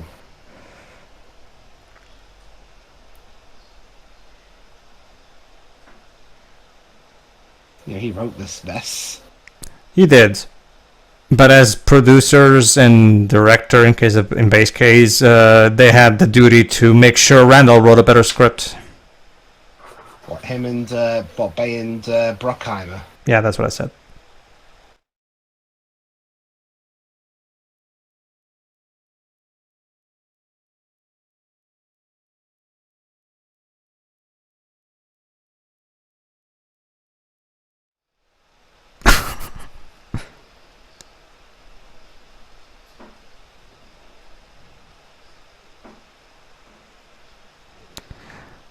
But hey, look at the bright side, Dej. At least Cuba Gooding's character didn't die first. Oh, he survives this. Mm-hmm. Because isn't Cuba Gooding? You said, I think you mentioned earlier, Cuba Gooding Jr.'s character is one of those that are actually based on real historical ones. Let me double check. He does die in a battle, though.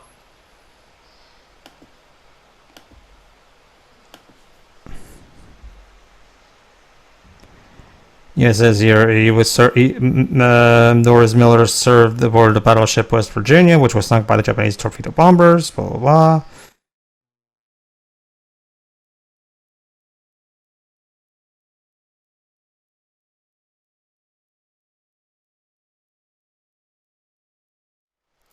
Oh god, I think this is it. Yeah, yeah, the movie depicts that the Japanese even fired on hospitals to show how evil they are, even though they never did that. They never did They that. They just attacked Pearl Harbor. That's it. Yeah, they didn't attack the hospitals. Good job, Michael. Good job. Yeah, but Michael Randall, did you even look at a history book? I'm sure he did. It's like, okay, but what if we made this better and added more dramatic tension so we can show how terrible the war was? Mm-hmm.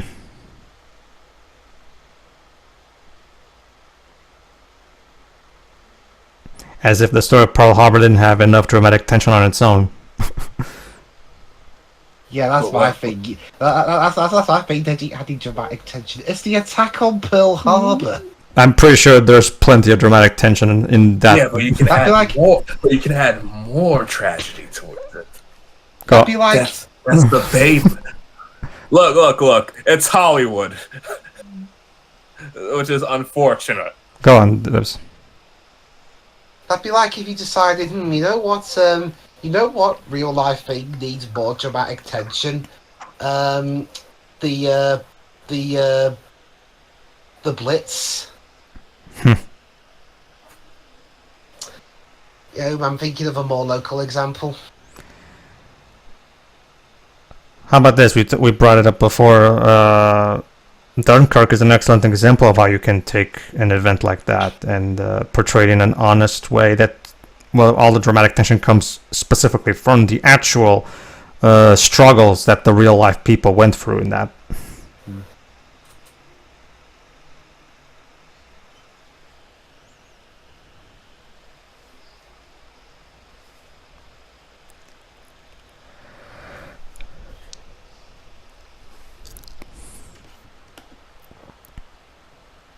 Yeah, like Japan.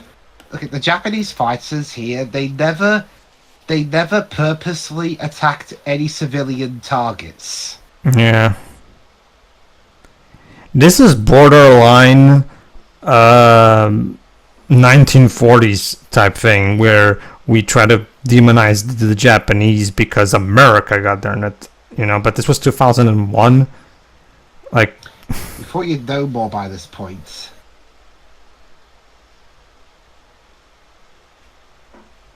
to be fair, this is actually a thing. According to what I'm reading here, yes, Doris Miller did shoot while manning an anti-aircraft machine gun for which he had no training. He shot down 4 to 6 Japanese planes. So this is actually real, to be fair.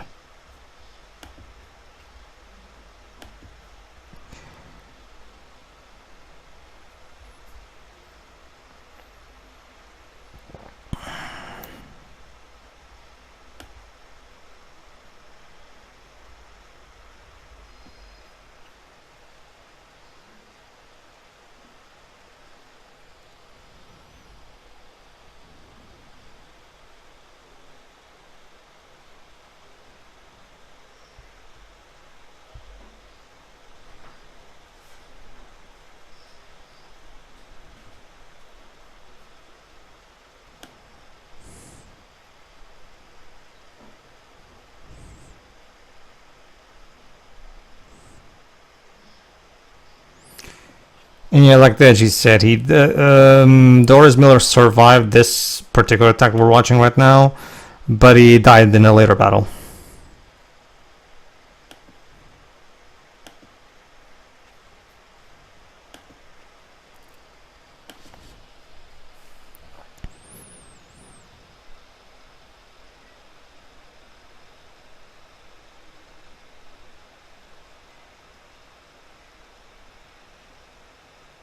I think World War II has been going on for a while, dude. Yeah, I think that's one of the more infamous slides of the movie. World War II started, mate. You are aware 1939 happened, right? Yeah.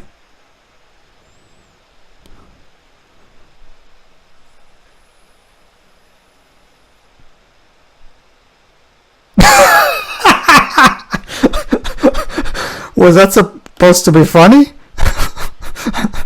It I was. can't even tell anymore. It was, but I'm not entirely certain that was the intent. It's a dot, guys! It's a dot! Boom!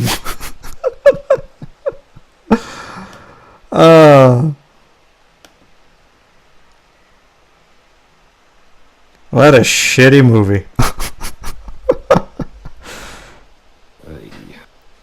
So what? So Dwibs, I guess Pearl Harbor sucks just a little bit more than how much we miss. Well, you get my point. Yeah, I get it. It really is like the song says. He really missed the mark so bad. Missed the point completely of what a Pearl Harbor movie should be like.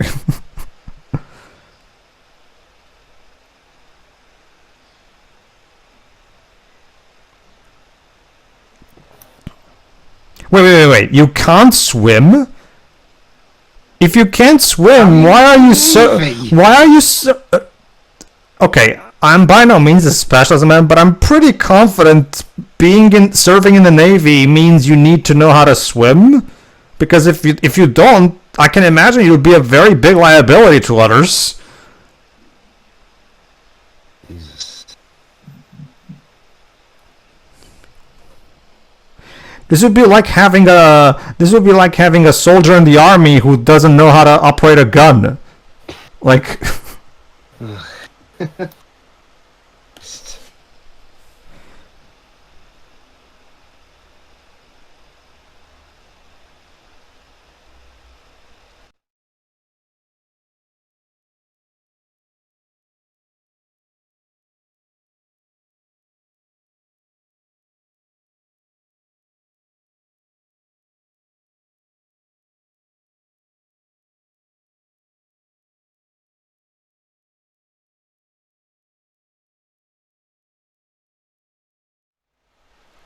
just like the historical books say. Right, Edge? Yeah, sure. So Edge, the first time you saw this was in, what you said, 7th grade, you said? 8th grade. 8th grade. Back in 2009. So how does it fare up hold up after all these years? Why in God's name did she make us watch this? Well, because this is something that I've been... How do you even have time to watch this? It's a 3-hour-long movie. We watched this across several days. Well, what is that? Is that because of the necessity of time, or is that because that's how long Historical... or is it because you need several weeks to be able to stomach watching the whole movie? Well, like I think each period was like 45 minutes. Yeah. Really... Alright, class homework. Do an essay on what you just saw. I saw a shitty movie. But Yeah, no. Yeah. I had to do that for the Alamo. Yes. Mr. Duarte, I need a more elaborate answer than... Okay, fine. Allow me to explain. The acting is bad. The love triangle is irrelevant and bogs down what's supposed to be a story about a real life tragedy. Basically, I would just do a movie review as my essay. But what did you learn about the attack on Pearl Harbor, Mr. Duarte? Well, nothing, because this thing is nothing like the actual event.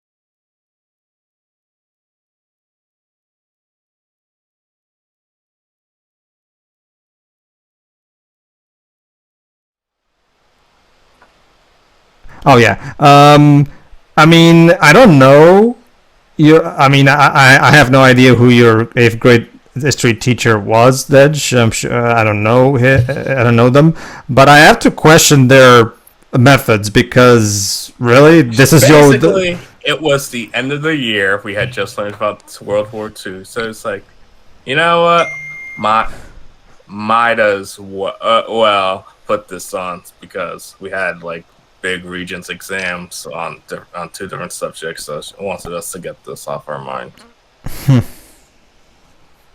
And then after that, we saw Forrest Gump. Well, I'm glad for that at least.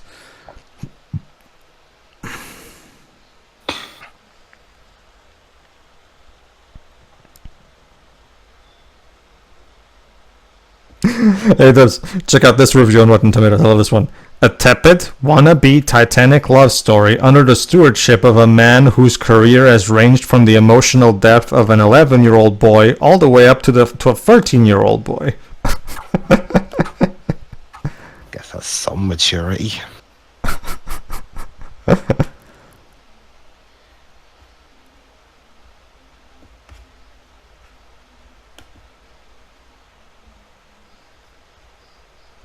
You see, this reminds me of a comedy routine we have over here. That whole thing where that Navy guy who can't swim, right? Reminds me of a certain comedy routine we have over here where a Portuguese soldier tries to enlist in World War II for World War II stuff.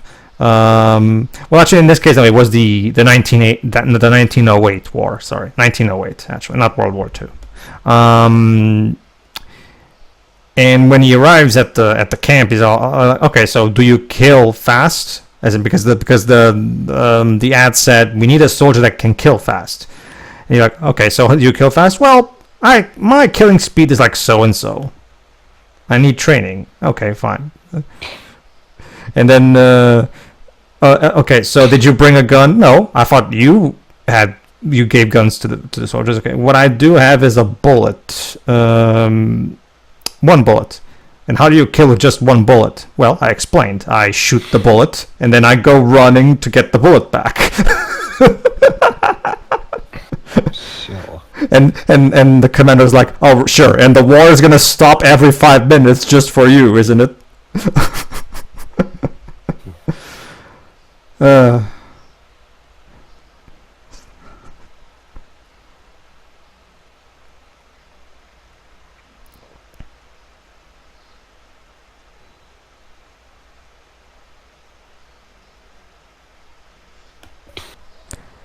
We also bombed hospitals for some reason, even though that's not at all what happened. Hey, let's bomb the White House while we're at it. It's a bit far. Fine.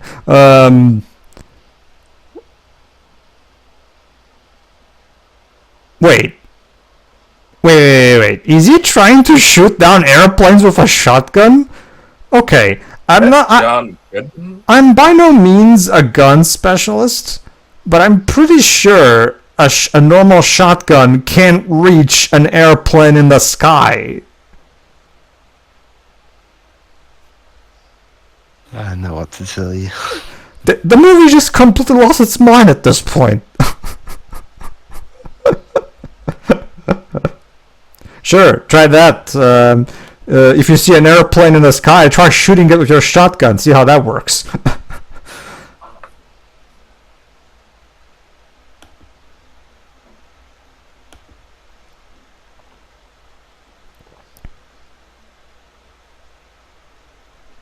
See, now this is actually more proper, like an actual proper machine gun made to shoot down jets. You know, like the one Cooper Gooding was using earlier. Right, these are fine, but then earlier they were using fucking like a typical shotgun.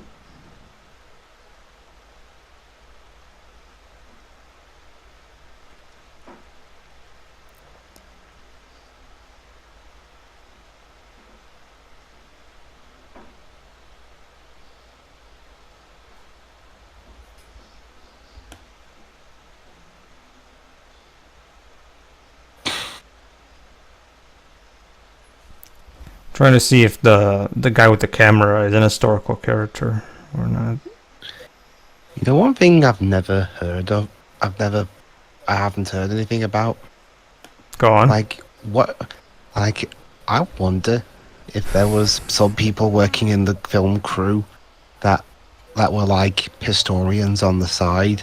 Like, if there were, did any of them look at the script and go to Michael or his assistant or whatever and say, "Excuse me, this didn't happen"? Knowing Michael from testimonies from people who have worked with him, he probably wouldn't even give that person the light of day. So.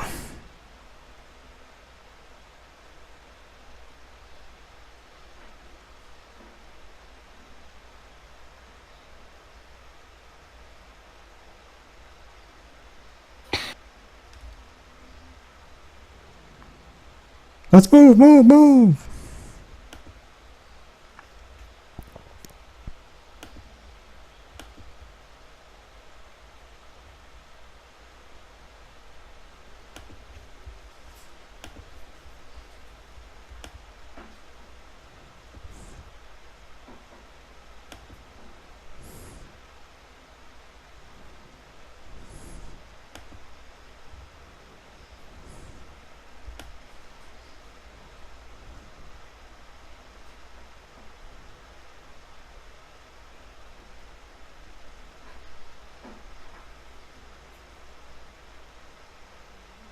Maybe we should have gotten to the airplanes first. I wonder.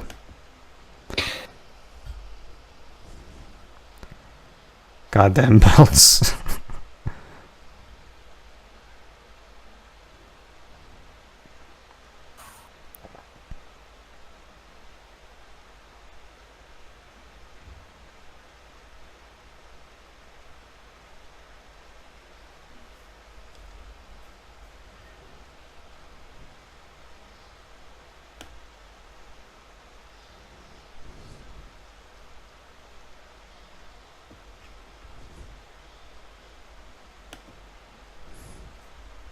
Well, hey, maybe we get to see a decent-looking dogfight.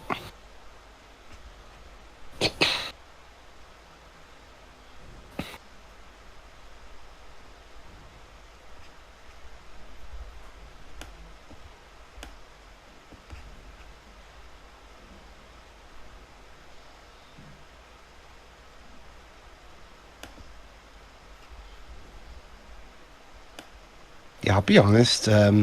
Considering how much of this film was suffocated by the love story shit, this isn't even really that exciting to watch. To be honest, like No. the prior movie just killed any excitement.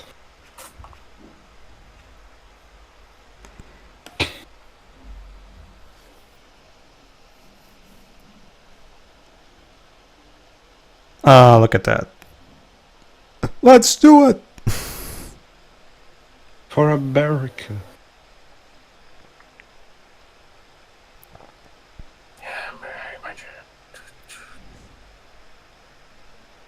Man, this is boring. Yep. It's one of those things where the movie did a terrible job of making us care for the characters involved. Combined with the fact that the actual historical political aspect of it was also not particularly well written. The movie is really just a really bad. It's basically it's a really bad soap opera-ish attempt at making a drama. Again, it's like I said, this is a trying to be a serious human drama, made by a guy who can't portray human emotions to save his life.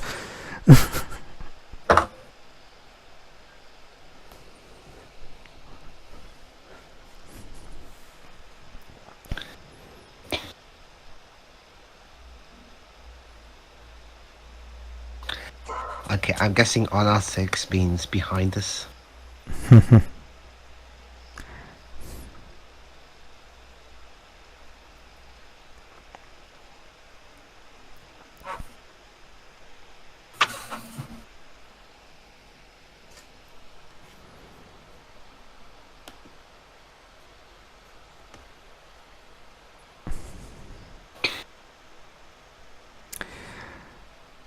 By the way, we still have 1 more hour of this. Stop. How are they gonna fill that after the battle's over? That's the thing, is most of We're at the the climax of the battle. yeah, most of the rest of the movie is just going to be this. Whoops. Oh, Pedro, I think I got it now. Go on. You know how Bay's movies are criticized for having really abrupt endings? Okay. Maybe that came from criticism of this movie, that the ending drags a bit. It's like, okay, you think my endings go on too long? Well, fine. I'll have an ending that lasts barely any time at all. Mm-hmm. We'll see. This is another Michael Bay trope. Action sequences that, while technically impressive, go on for too long, and as a result, outstay their welcome.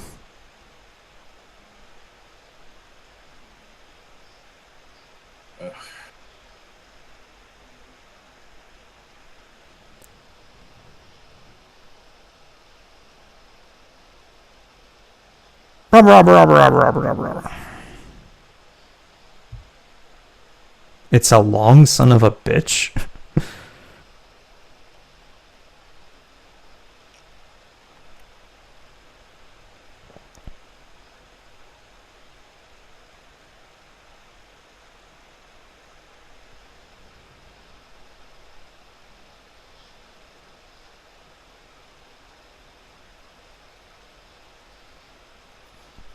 So I'm gonna take a wild guess, Dej, and say that I'm guessing your verdict is that this movie is way easier to consume if you watch it in batches.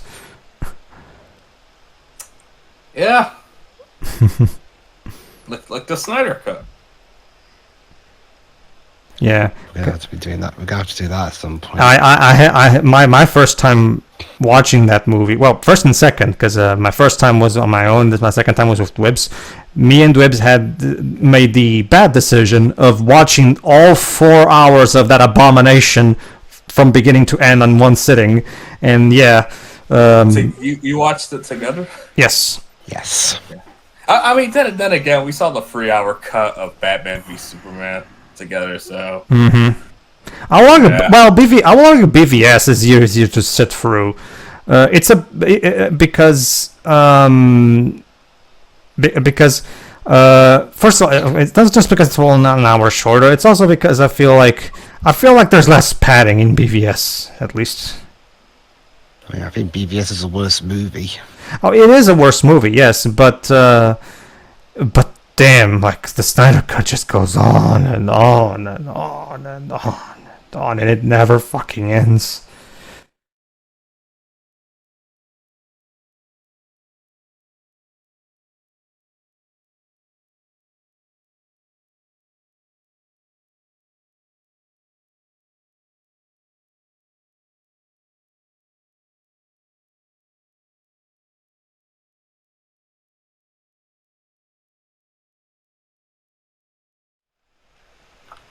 And we have this plane crash here and explode.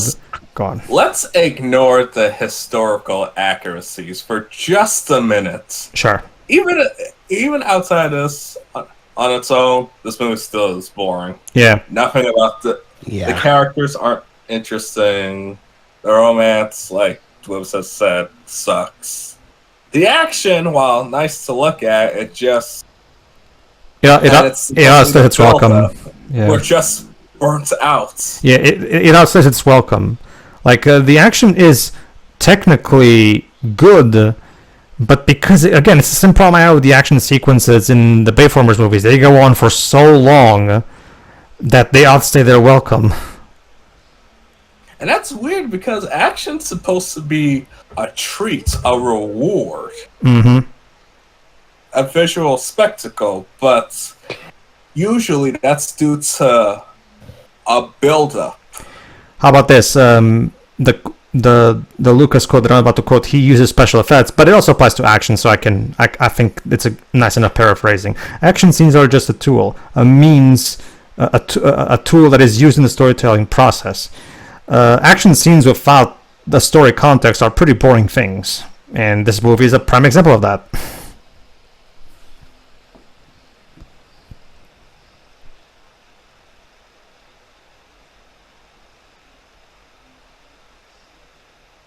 One thing that's ironic, one of the commanders of the submarines was a man named Kazuo Sakamaki. He was captured by the Americans after the attack, spent the rest of the war in a POW camp, and then after he got repatriated, he dedicated his life to pacifism. Okay. He lived till the age of 81 when he passed away in late 1999.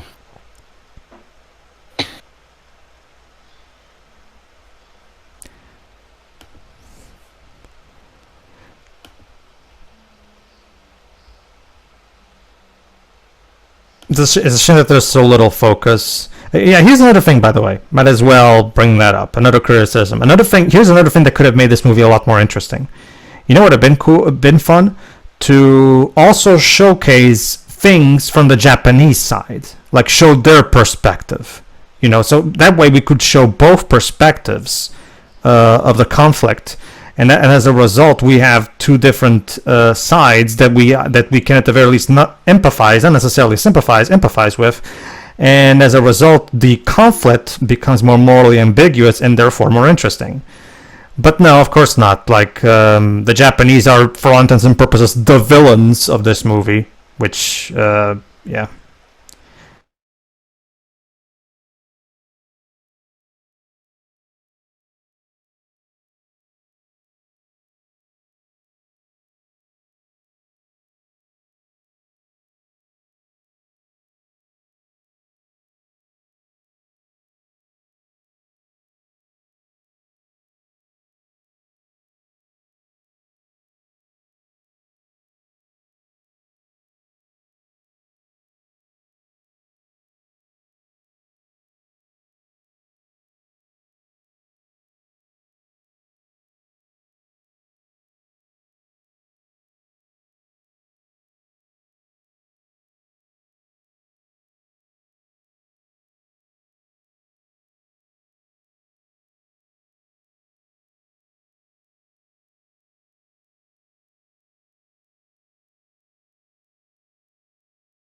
So there we are. Pearl Harbor is in ruins. Again, this should And strictly by the context of this movie and nothing else, I don't really care. Yeah. It's one of those things where this should be the big dramatic moment of the movie where we're just going, oh my god, like look at look what could have easily been avoided and blah blah blah, and yeah. But again, the movie did a terrible job of getting us invested because the characters are cardboard cutouts of people. Because like I said, one of the best things about historical dramas is that in the hands of a good director like Christopher Nolan, you can educate people on history in a way that feels entertaining. Like you're learning history without feeling like you're in school.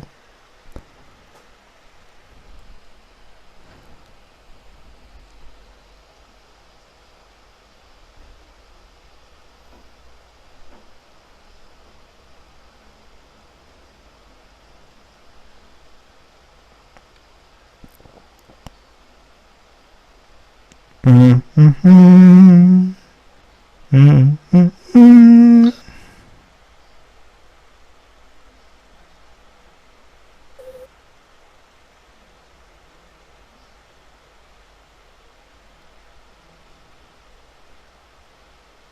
Again, why did they? I mean, if you're looking for his technical expertise, I can guess, but in terms of actually making a dramatic movie, why Michael Bay?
Hey, Dwibs, how about this? If we squint really hard and do a lot of mescaline, we can pretend we're watching Dunkirk. We'll die of blood toxicity. We'll die of blood toxicity 5 minutes later. But hey,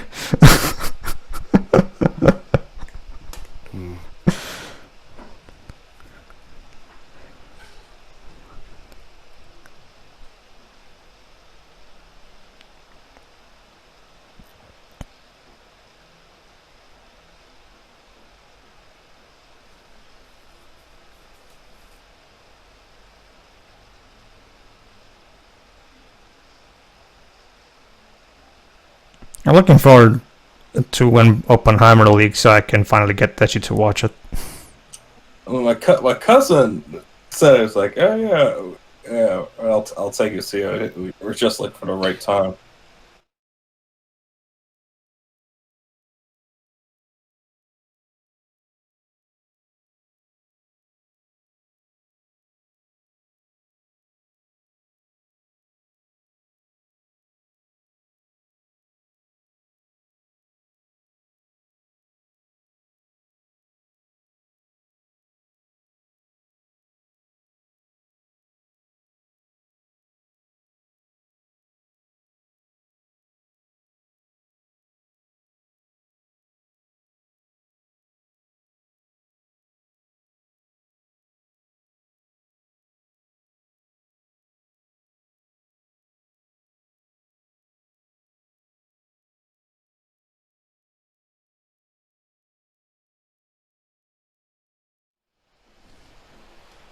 So this is the famous speech from Roosevelt.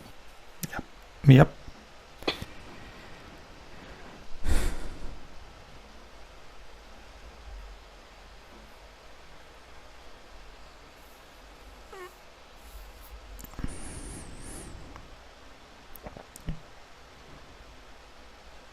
Well told, Mr. President. Well told.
Give up or give in. That's the same thing, isn't it?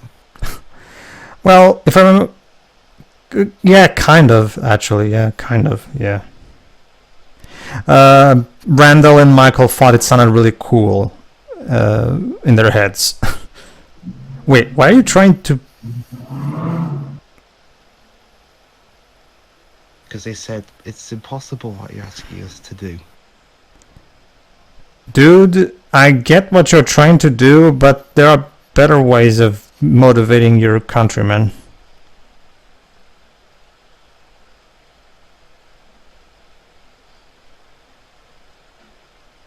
Here's actual, real stock footage.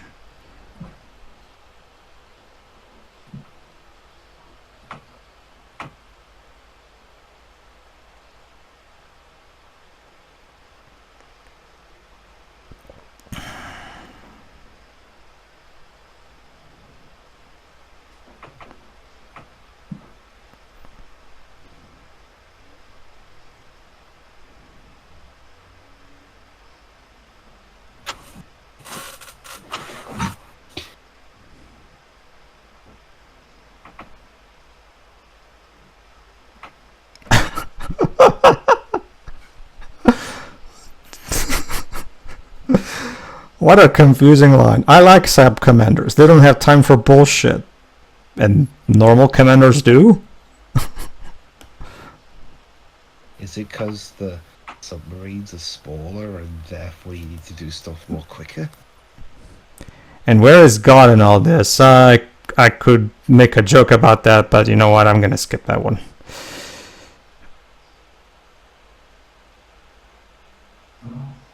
Oh no, Betty! Who the hell is Betty?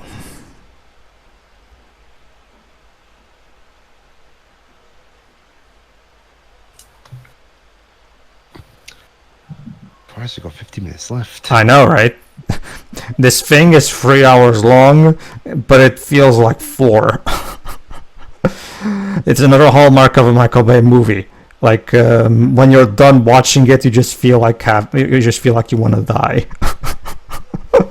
Oh, don't get me wrong, this movie is bad, but you know, it doesn't feel as long since I'm watching it with two good friends. Mm-hmm.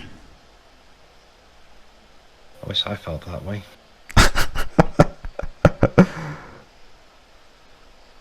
Also, it's a good reminder that I should start looking for work.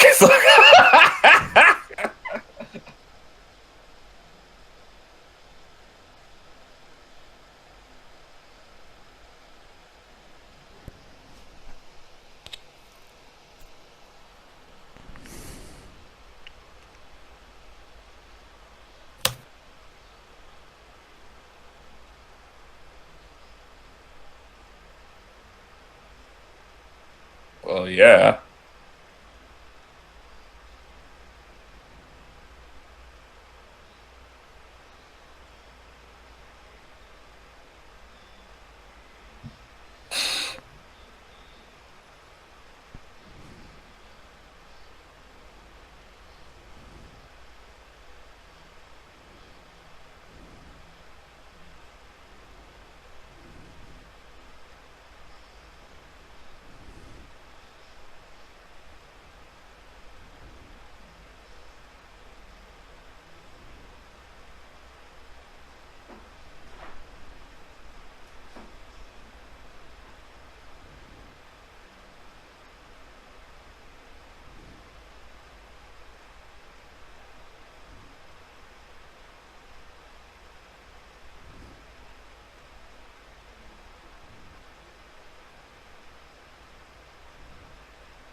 This is literally a soap opera at this point. Like it's like, Rafe, I'm pregnant.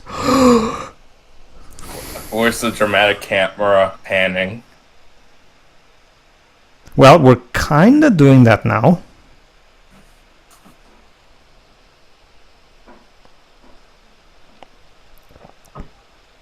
You don't want him to... He's the father. Maybe he should know. If anything, he should have been the first person you told.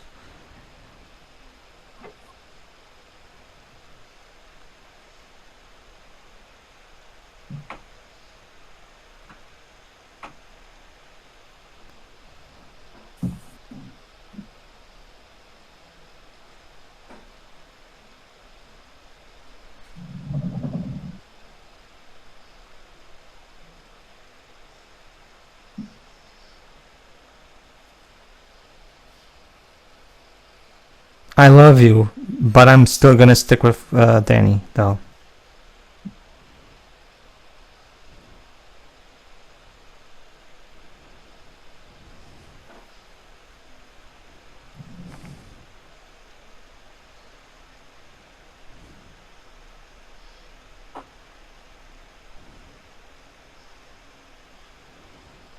Oh, and here she comes again.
Yeah, sorry about that. Sure. There's an episode of South Park where Cartman gets his own amusement park, and Kyle goes into depression and even gets sick, because he doesn't, because it's not fair that he even loses his faith. He even loses his faith, his religious faith, and everything. He goes through like this big emotional crisis and shit. And there's this big where he, well, let's give up. There is no God. There is no God, dude. And Kyle, don't say those things. Why, Mom? Because if I say so, something bad is going to happen to me. It's official. Cartman is his own amusement park, and Michael Bay gets to keep making movies. There is no God.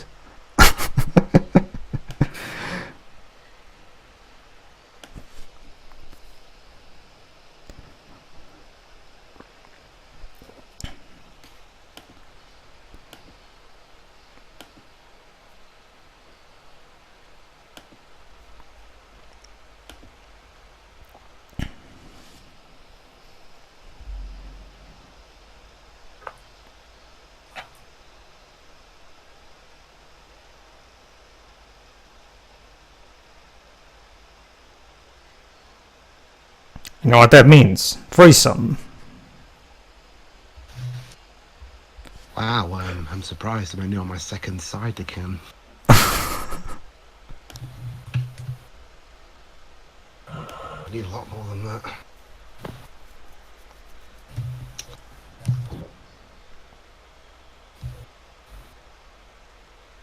Okie doke, bottoms up.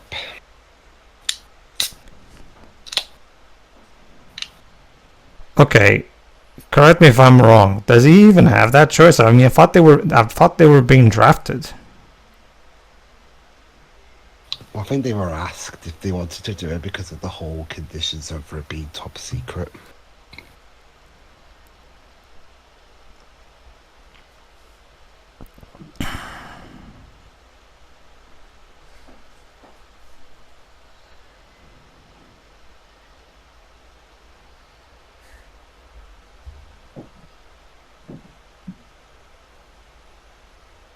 Yeah, there you go.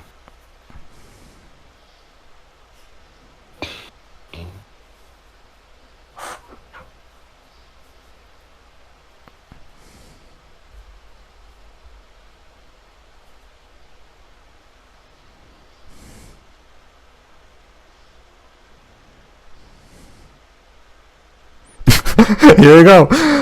Of course, it wouldn't be a Michael Bay movie if it didn't have a magic hour shot, a slow-mo shot.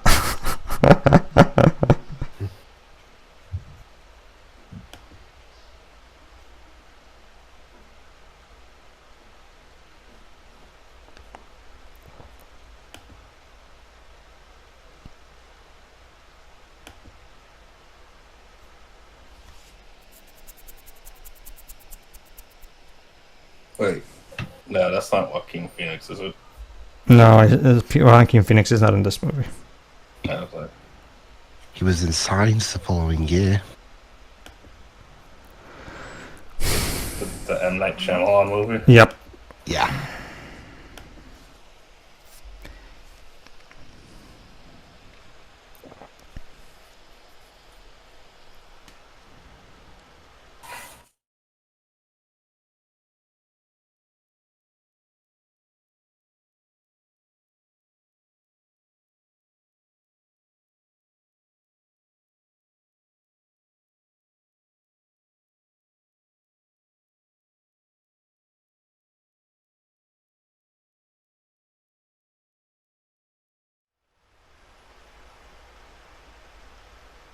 Here's another. Oh, come on! That was you barely held that slow-mo shot.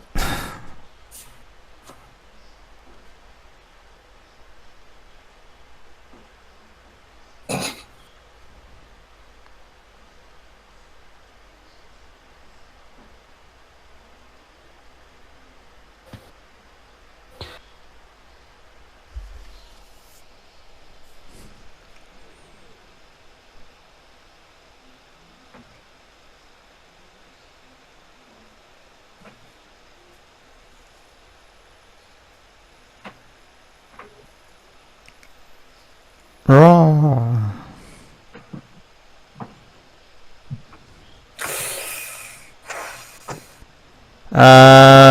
Well, I don't think that was a thing. That I'm not sure on, so. I mean, considering this movie's track record at this point, I wouldn't. I'm just gonna assume that no, that's not how things went down.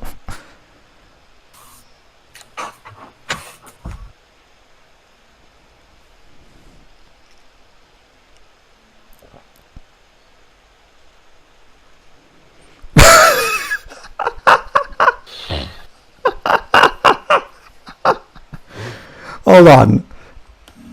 Why are you telling them how to say I'm an American in Chinese? Shouldn't they be saying it in Japanese, considering... I don't even... What a confusing line. Like, if he had said, oh, this is how you say I'm an American in Japanese. Okay, that I would have... It still would have been a stupid line, but at least I would understand where it would be coming from. But no... why in Chinese? What the hell do the Chinese have to do? Simple. The character is racist and ignorant. I guess that's one way you can interpret it.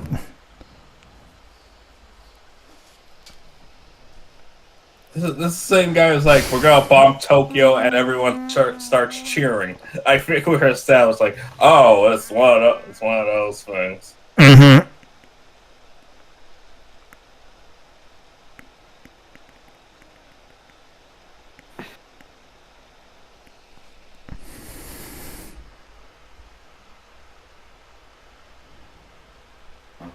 It's still going.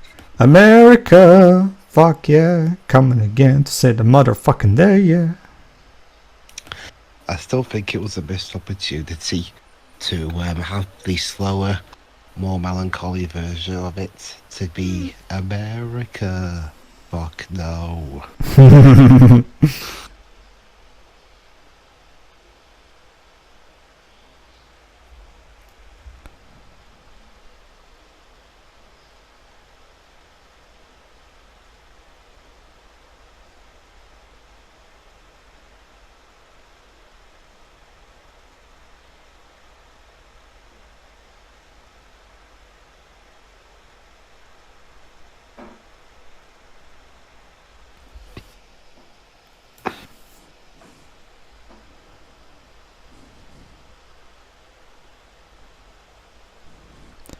That's kind of manipulative. Oh, I saved your life, therefore you owe me this. Well, you were doing your job as a military nurse, though. It's not really morally correct for you to use that to manipulate him.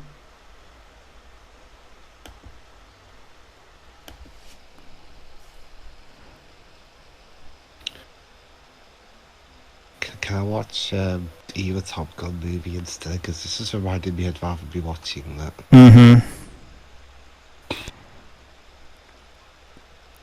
There's a lot of better movies on the topic we could be watching. We could be watching something akin to Paths of Glory, or for a more modern example, Oppenheimer, or Dunkirk. It's like another.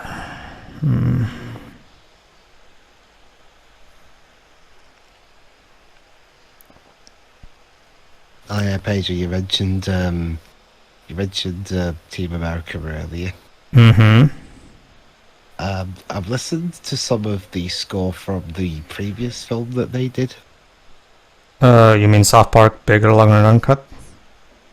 Yeah, and I do appreciate that. I guess what Mark Shannon was trying to do was just basically make a score like a Disney movie to contrast Yeah. what's actually going on the screen. Yeah, that was it. A lot of the jokes come from the songs because it's a musical, right? And basically, to give you an idea, what the first song is Stan talking about how awesome South Park is, and he's like, where all people say hello, and after he says that, a guy goes, get out of my way, even though the temperature's low. So yeah, there's a lot of humor like that in that movie. Yeah. Because I think Shannon's done some theatre work in that. Mm-hmm.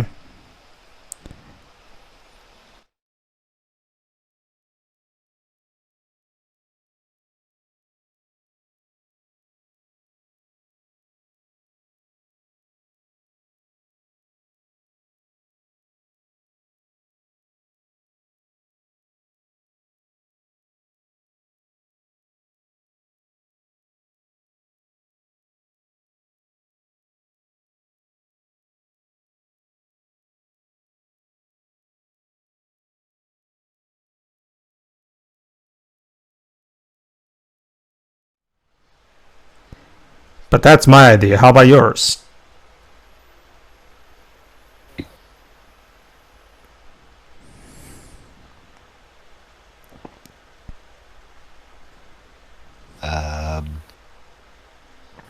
Okay.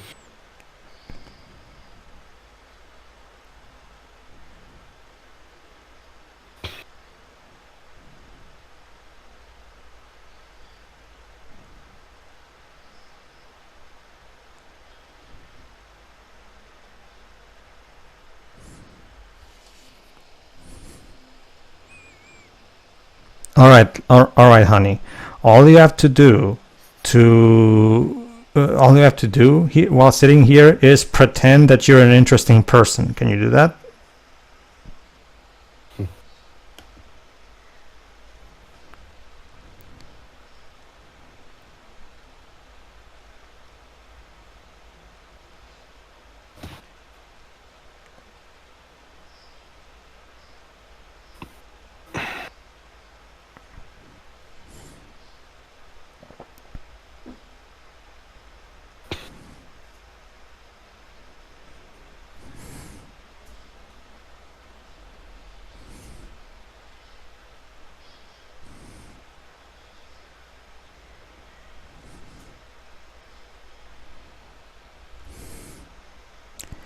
Yeah, Alec, sorry, Alec. You're no Lee Hermie. I will say that.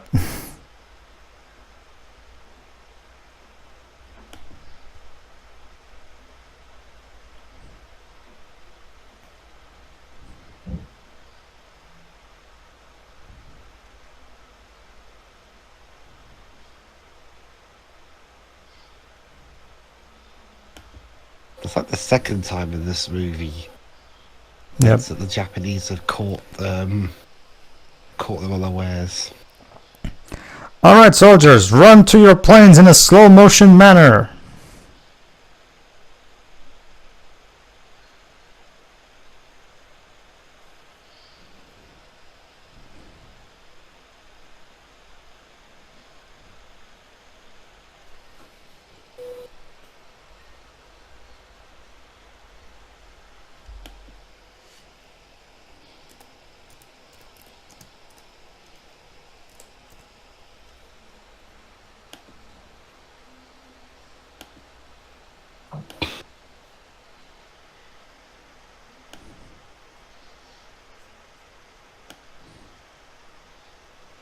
To strike fear into them without having the god axis on it.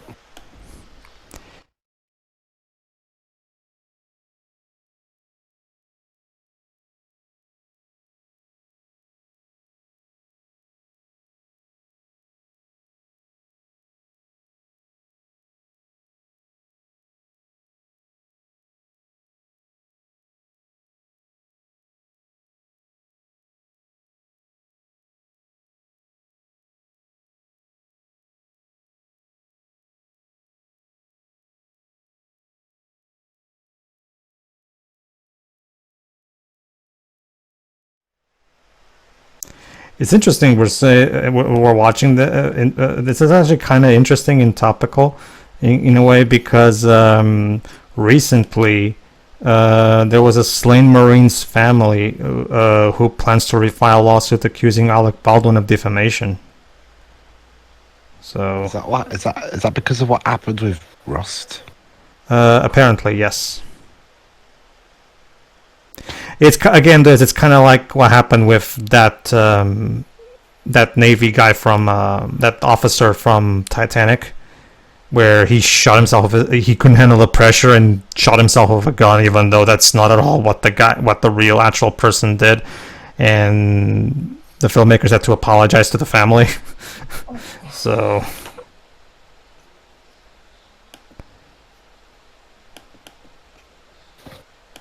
Yeah, that's the thing. You'd think Pearl Harbor would be the big climactic scene of the movie. No, now it's time for retaliation to us, because, I mean, this is a Michael Bay movie, so we can't possibly end the movie with America taking an L, now can we? I suppose. Reminds me of that bit from Dark of the Moon, where I think it was Optimus Prime, if I remember, where they need to help the troops, and Optimus Prime opens some kind of compartment on his ass and gives Sam a bomb so they can give them to the military and shit. It's just like it really feels like Michael Bay was all going, oh shit, we have to have the U.S. military be somewhat effective because I have such a huge fucking boner for them. I got it. Optimus Prime pulls a bomb out of his ass that works for that. There you go.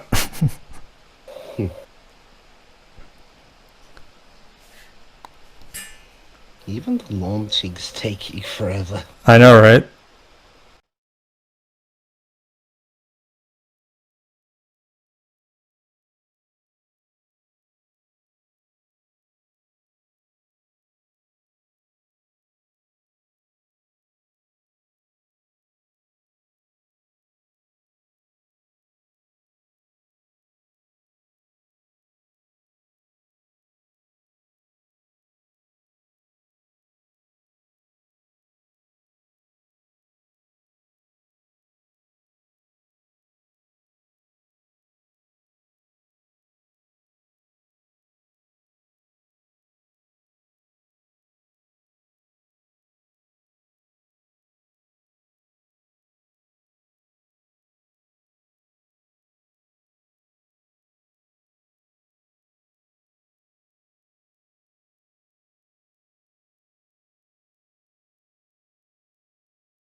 Taste what?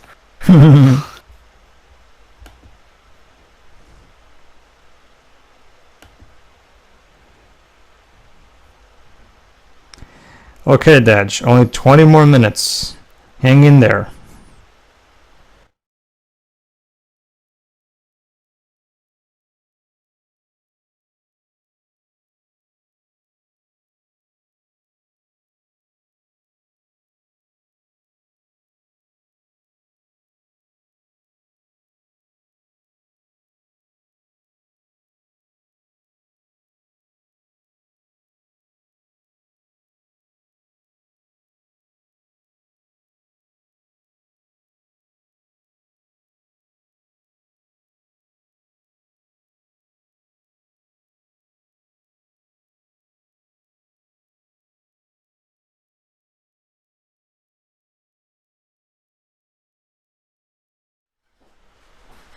Yeah, well, it couldn't be for another 3 years, was it? Mm-hmm. Watch Oppenheimer for more details on that. It's a much better movie. Yeah. If you could get past the weird bit where Oppenheimer, the porn parody, got inserted in the middle. Seriously, I thought, I was like, wait a minute, did someone insert the porn parody? I have become death, destroyer of worlds.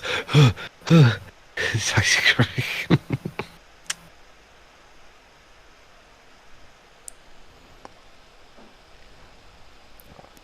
Yeah, maybe you should have closed the door first.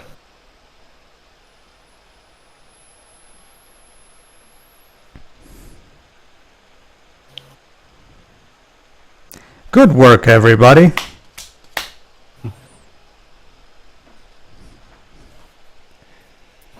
I guess that explains why, as the president put it earlier, that we've been hiring Brits, Chinese, and what's the other to do their fighting for us, because apparently the Americans suck at fighting, it seems.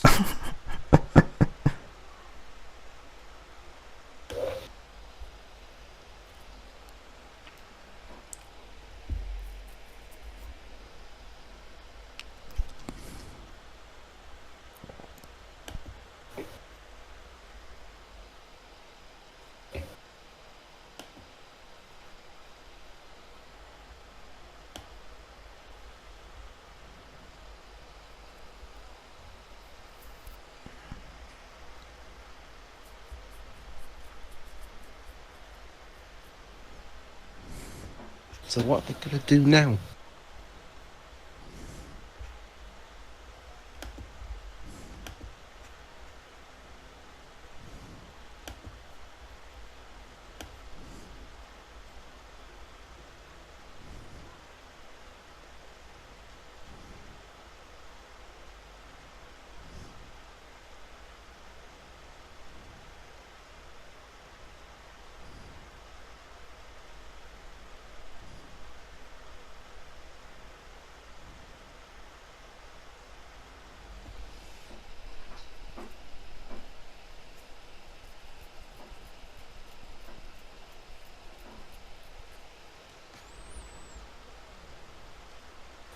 And this was before, I think this was before the times where you could refuel mid-air.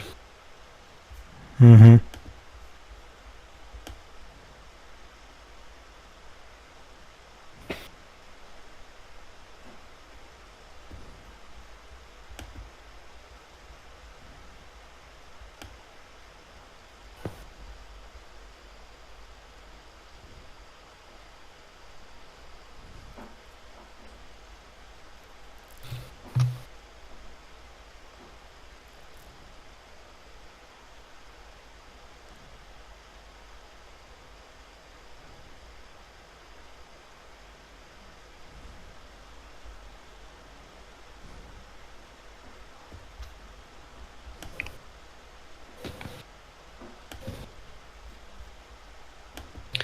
This would be a bit of an anticlimactic ending if it turned out they never got to their destination.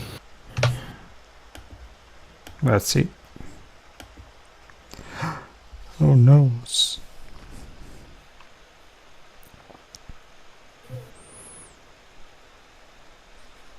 Well, crap.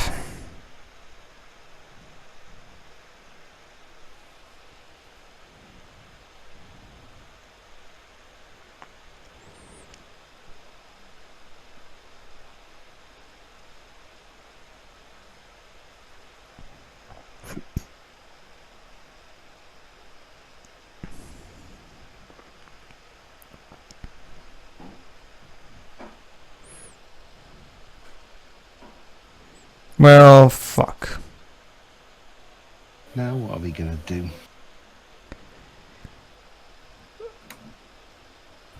The US military's finest, everybody.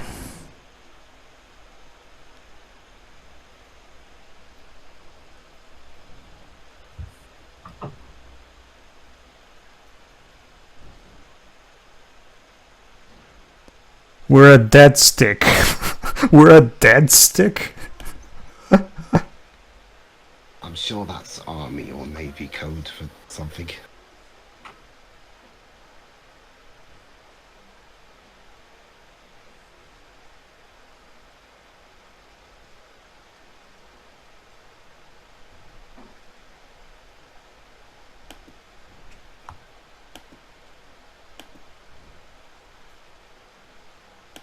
Well, now what?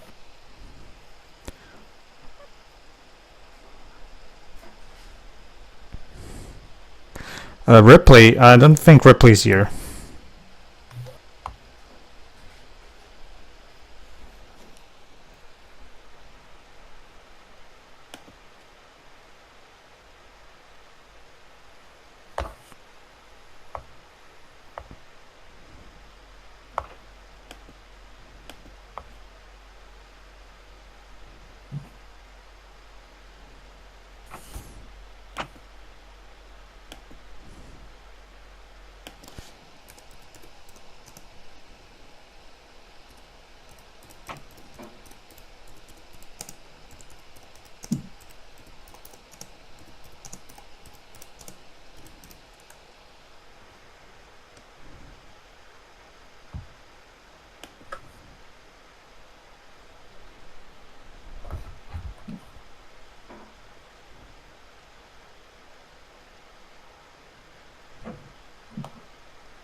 Oh no, could Danny be dead?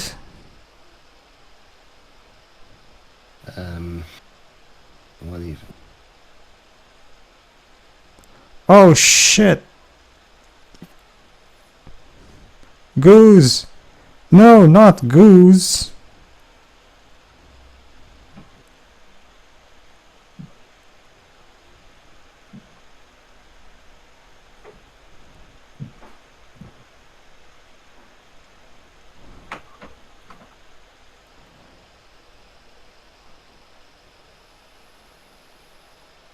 I'm not sure. Whoa. Yep, here we go.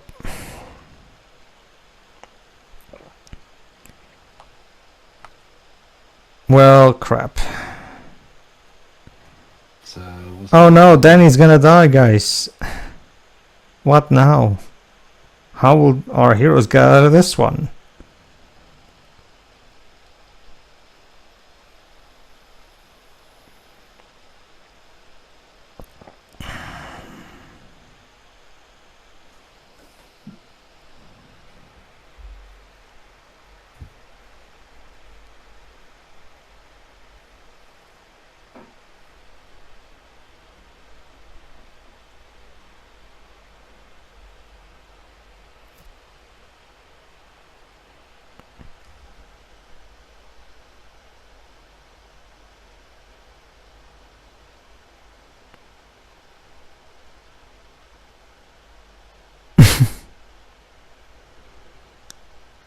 Well, there you go.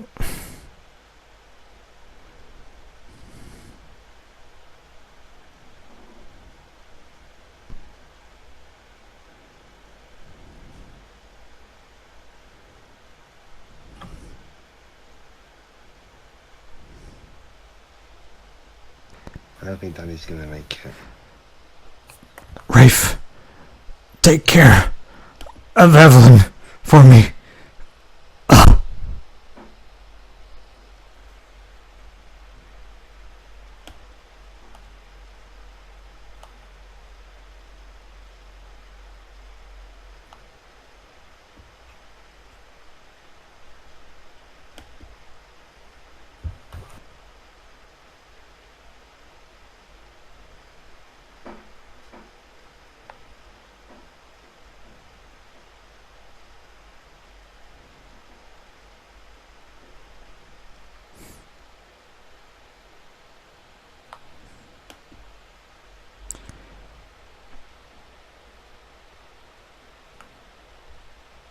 plays Danny?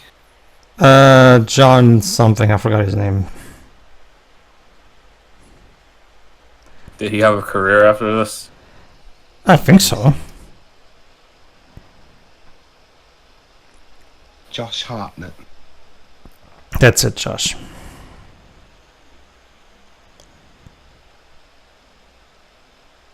His first film was Halloween H2O. Ooh.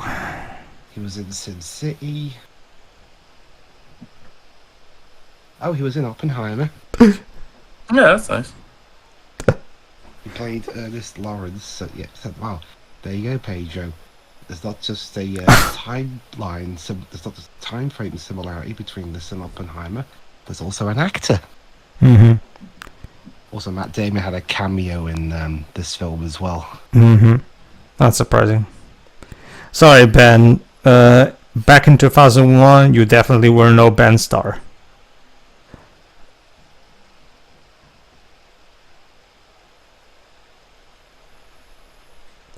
And now the American flag. Alright, Dwebs, a salute for the brave Danny who died in the Call of Duty.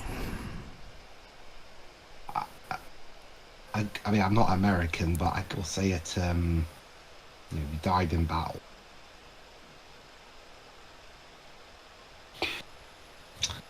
It's like that bit in X-Men Origins Wolverine where Stryker tries to get Logan to join the US Army and help them out with their mission. And he's like, your country needs you, but then Wolverine says, I'm Canadian. That's like the one funny bit in the whole movie. Oh no, there we are. Well, that's okay, honey. You can just turns out we can I'll take care of your son or something. There you go. I found it really interesting how Danny was kind of done dirty because she never told him that she was pregnant. Like, it was Ben Affleck who told him he was going to be a father right before he died. Seriously. It really doesn't paint these two in a particularly great light.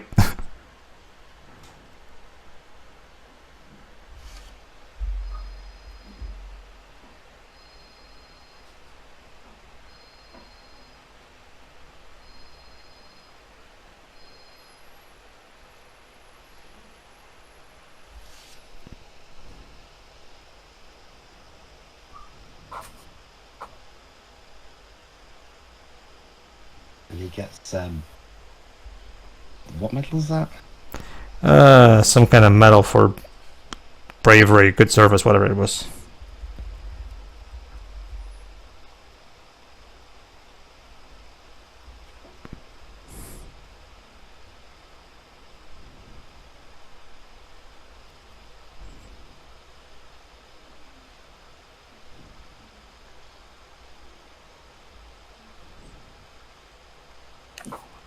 America.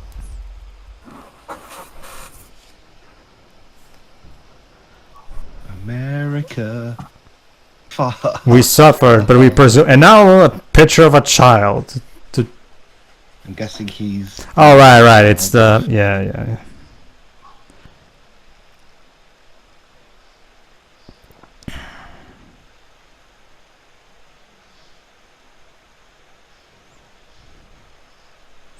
This is starting to feel like the ending of JLA Act of God. Though the power of heroes may fade, it can never die.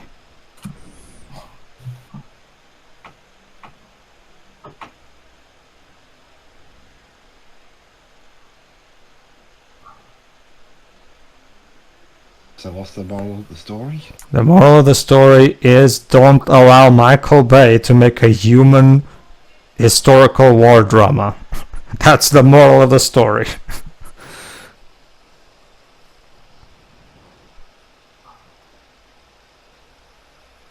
That's because Pearl Harbor sucked.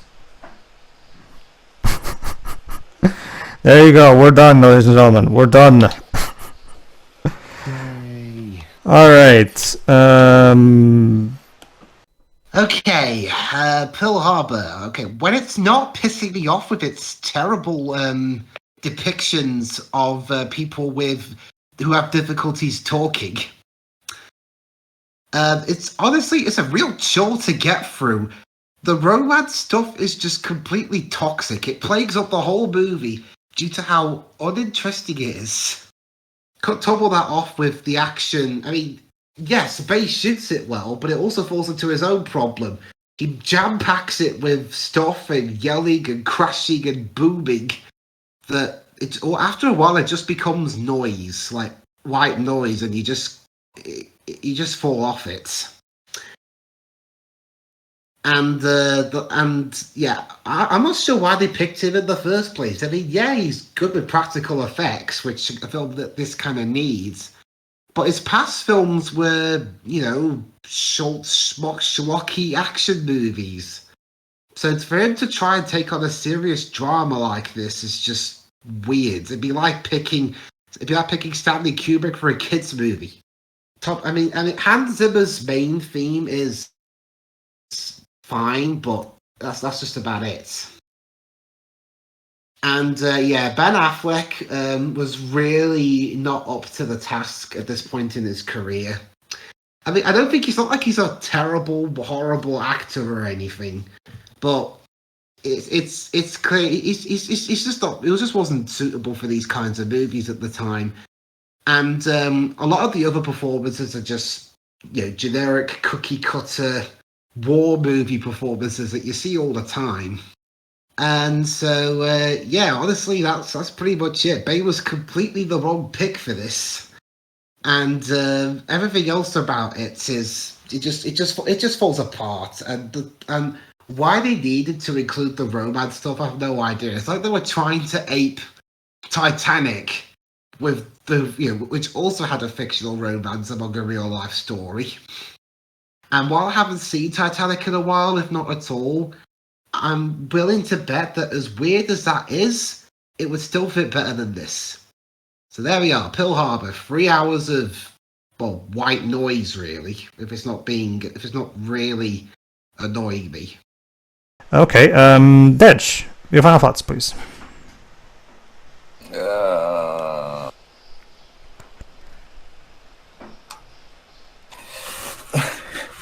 I got hit with a apply to get a job while we're watching this, so maybe that's a sign. This movie is just boring. Like I said, ignoring all the historical inaccuracies and how offensive that is on that front, because that's a huge can of worms, and we will be here for an hour. This movie is just boring. I don't care about any of the characters, and at times I forgot the name of Ben Affleck's character. Rafe.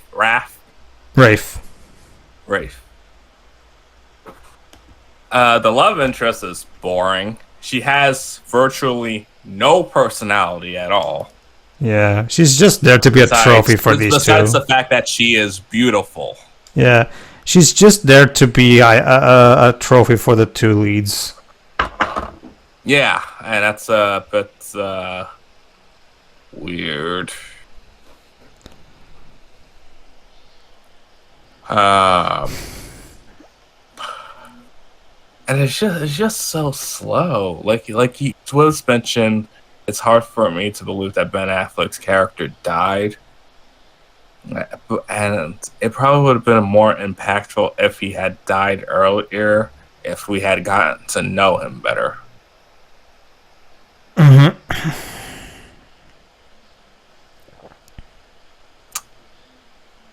Yeah, this is not a good movie, and I need to understand what my history teacher was thinking when she made us watch this. I really have to. I guess it was just to keep you guys quiet because, if an actual history teacher watches this movie and thinks, this is good to show in history class, I would have to question that person's role in the school. To be honest with you. All right, is that all? Action is well choreographed, but I just felt nothing while watching it because The lead up to it was boring. I'm done. Yeah, Pearl Harbor sucks. Like the end of an song says. The pacing is really bad. This movie did not need to be 3 hours. It could have easily been a tight 2 hours and would have been far better. The acting is not great. The writing, the dialogue is laughable. Like it's like a soap opera. The pacing is also very soap opera. It just keeps jumping around from scene to scene. Again, Michael Bay cannot make this kind of movie. Like, when it comes to actually portraying human emotions and relationships, he just sucks at this. Cuba Gooding Jr., like the song says, needed a bigger part because he's way better. He's the best actor in this movie. But he's phenomenally wasted because his character, despite being an important historical figure, we don't really focus on him. But because it's far more important to focus on this stupid fictional romance than fucking Dorian Miller, a natural important figure in the story. Nah, fuck that shit. Yeah.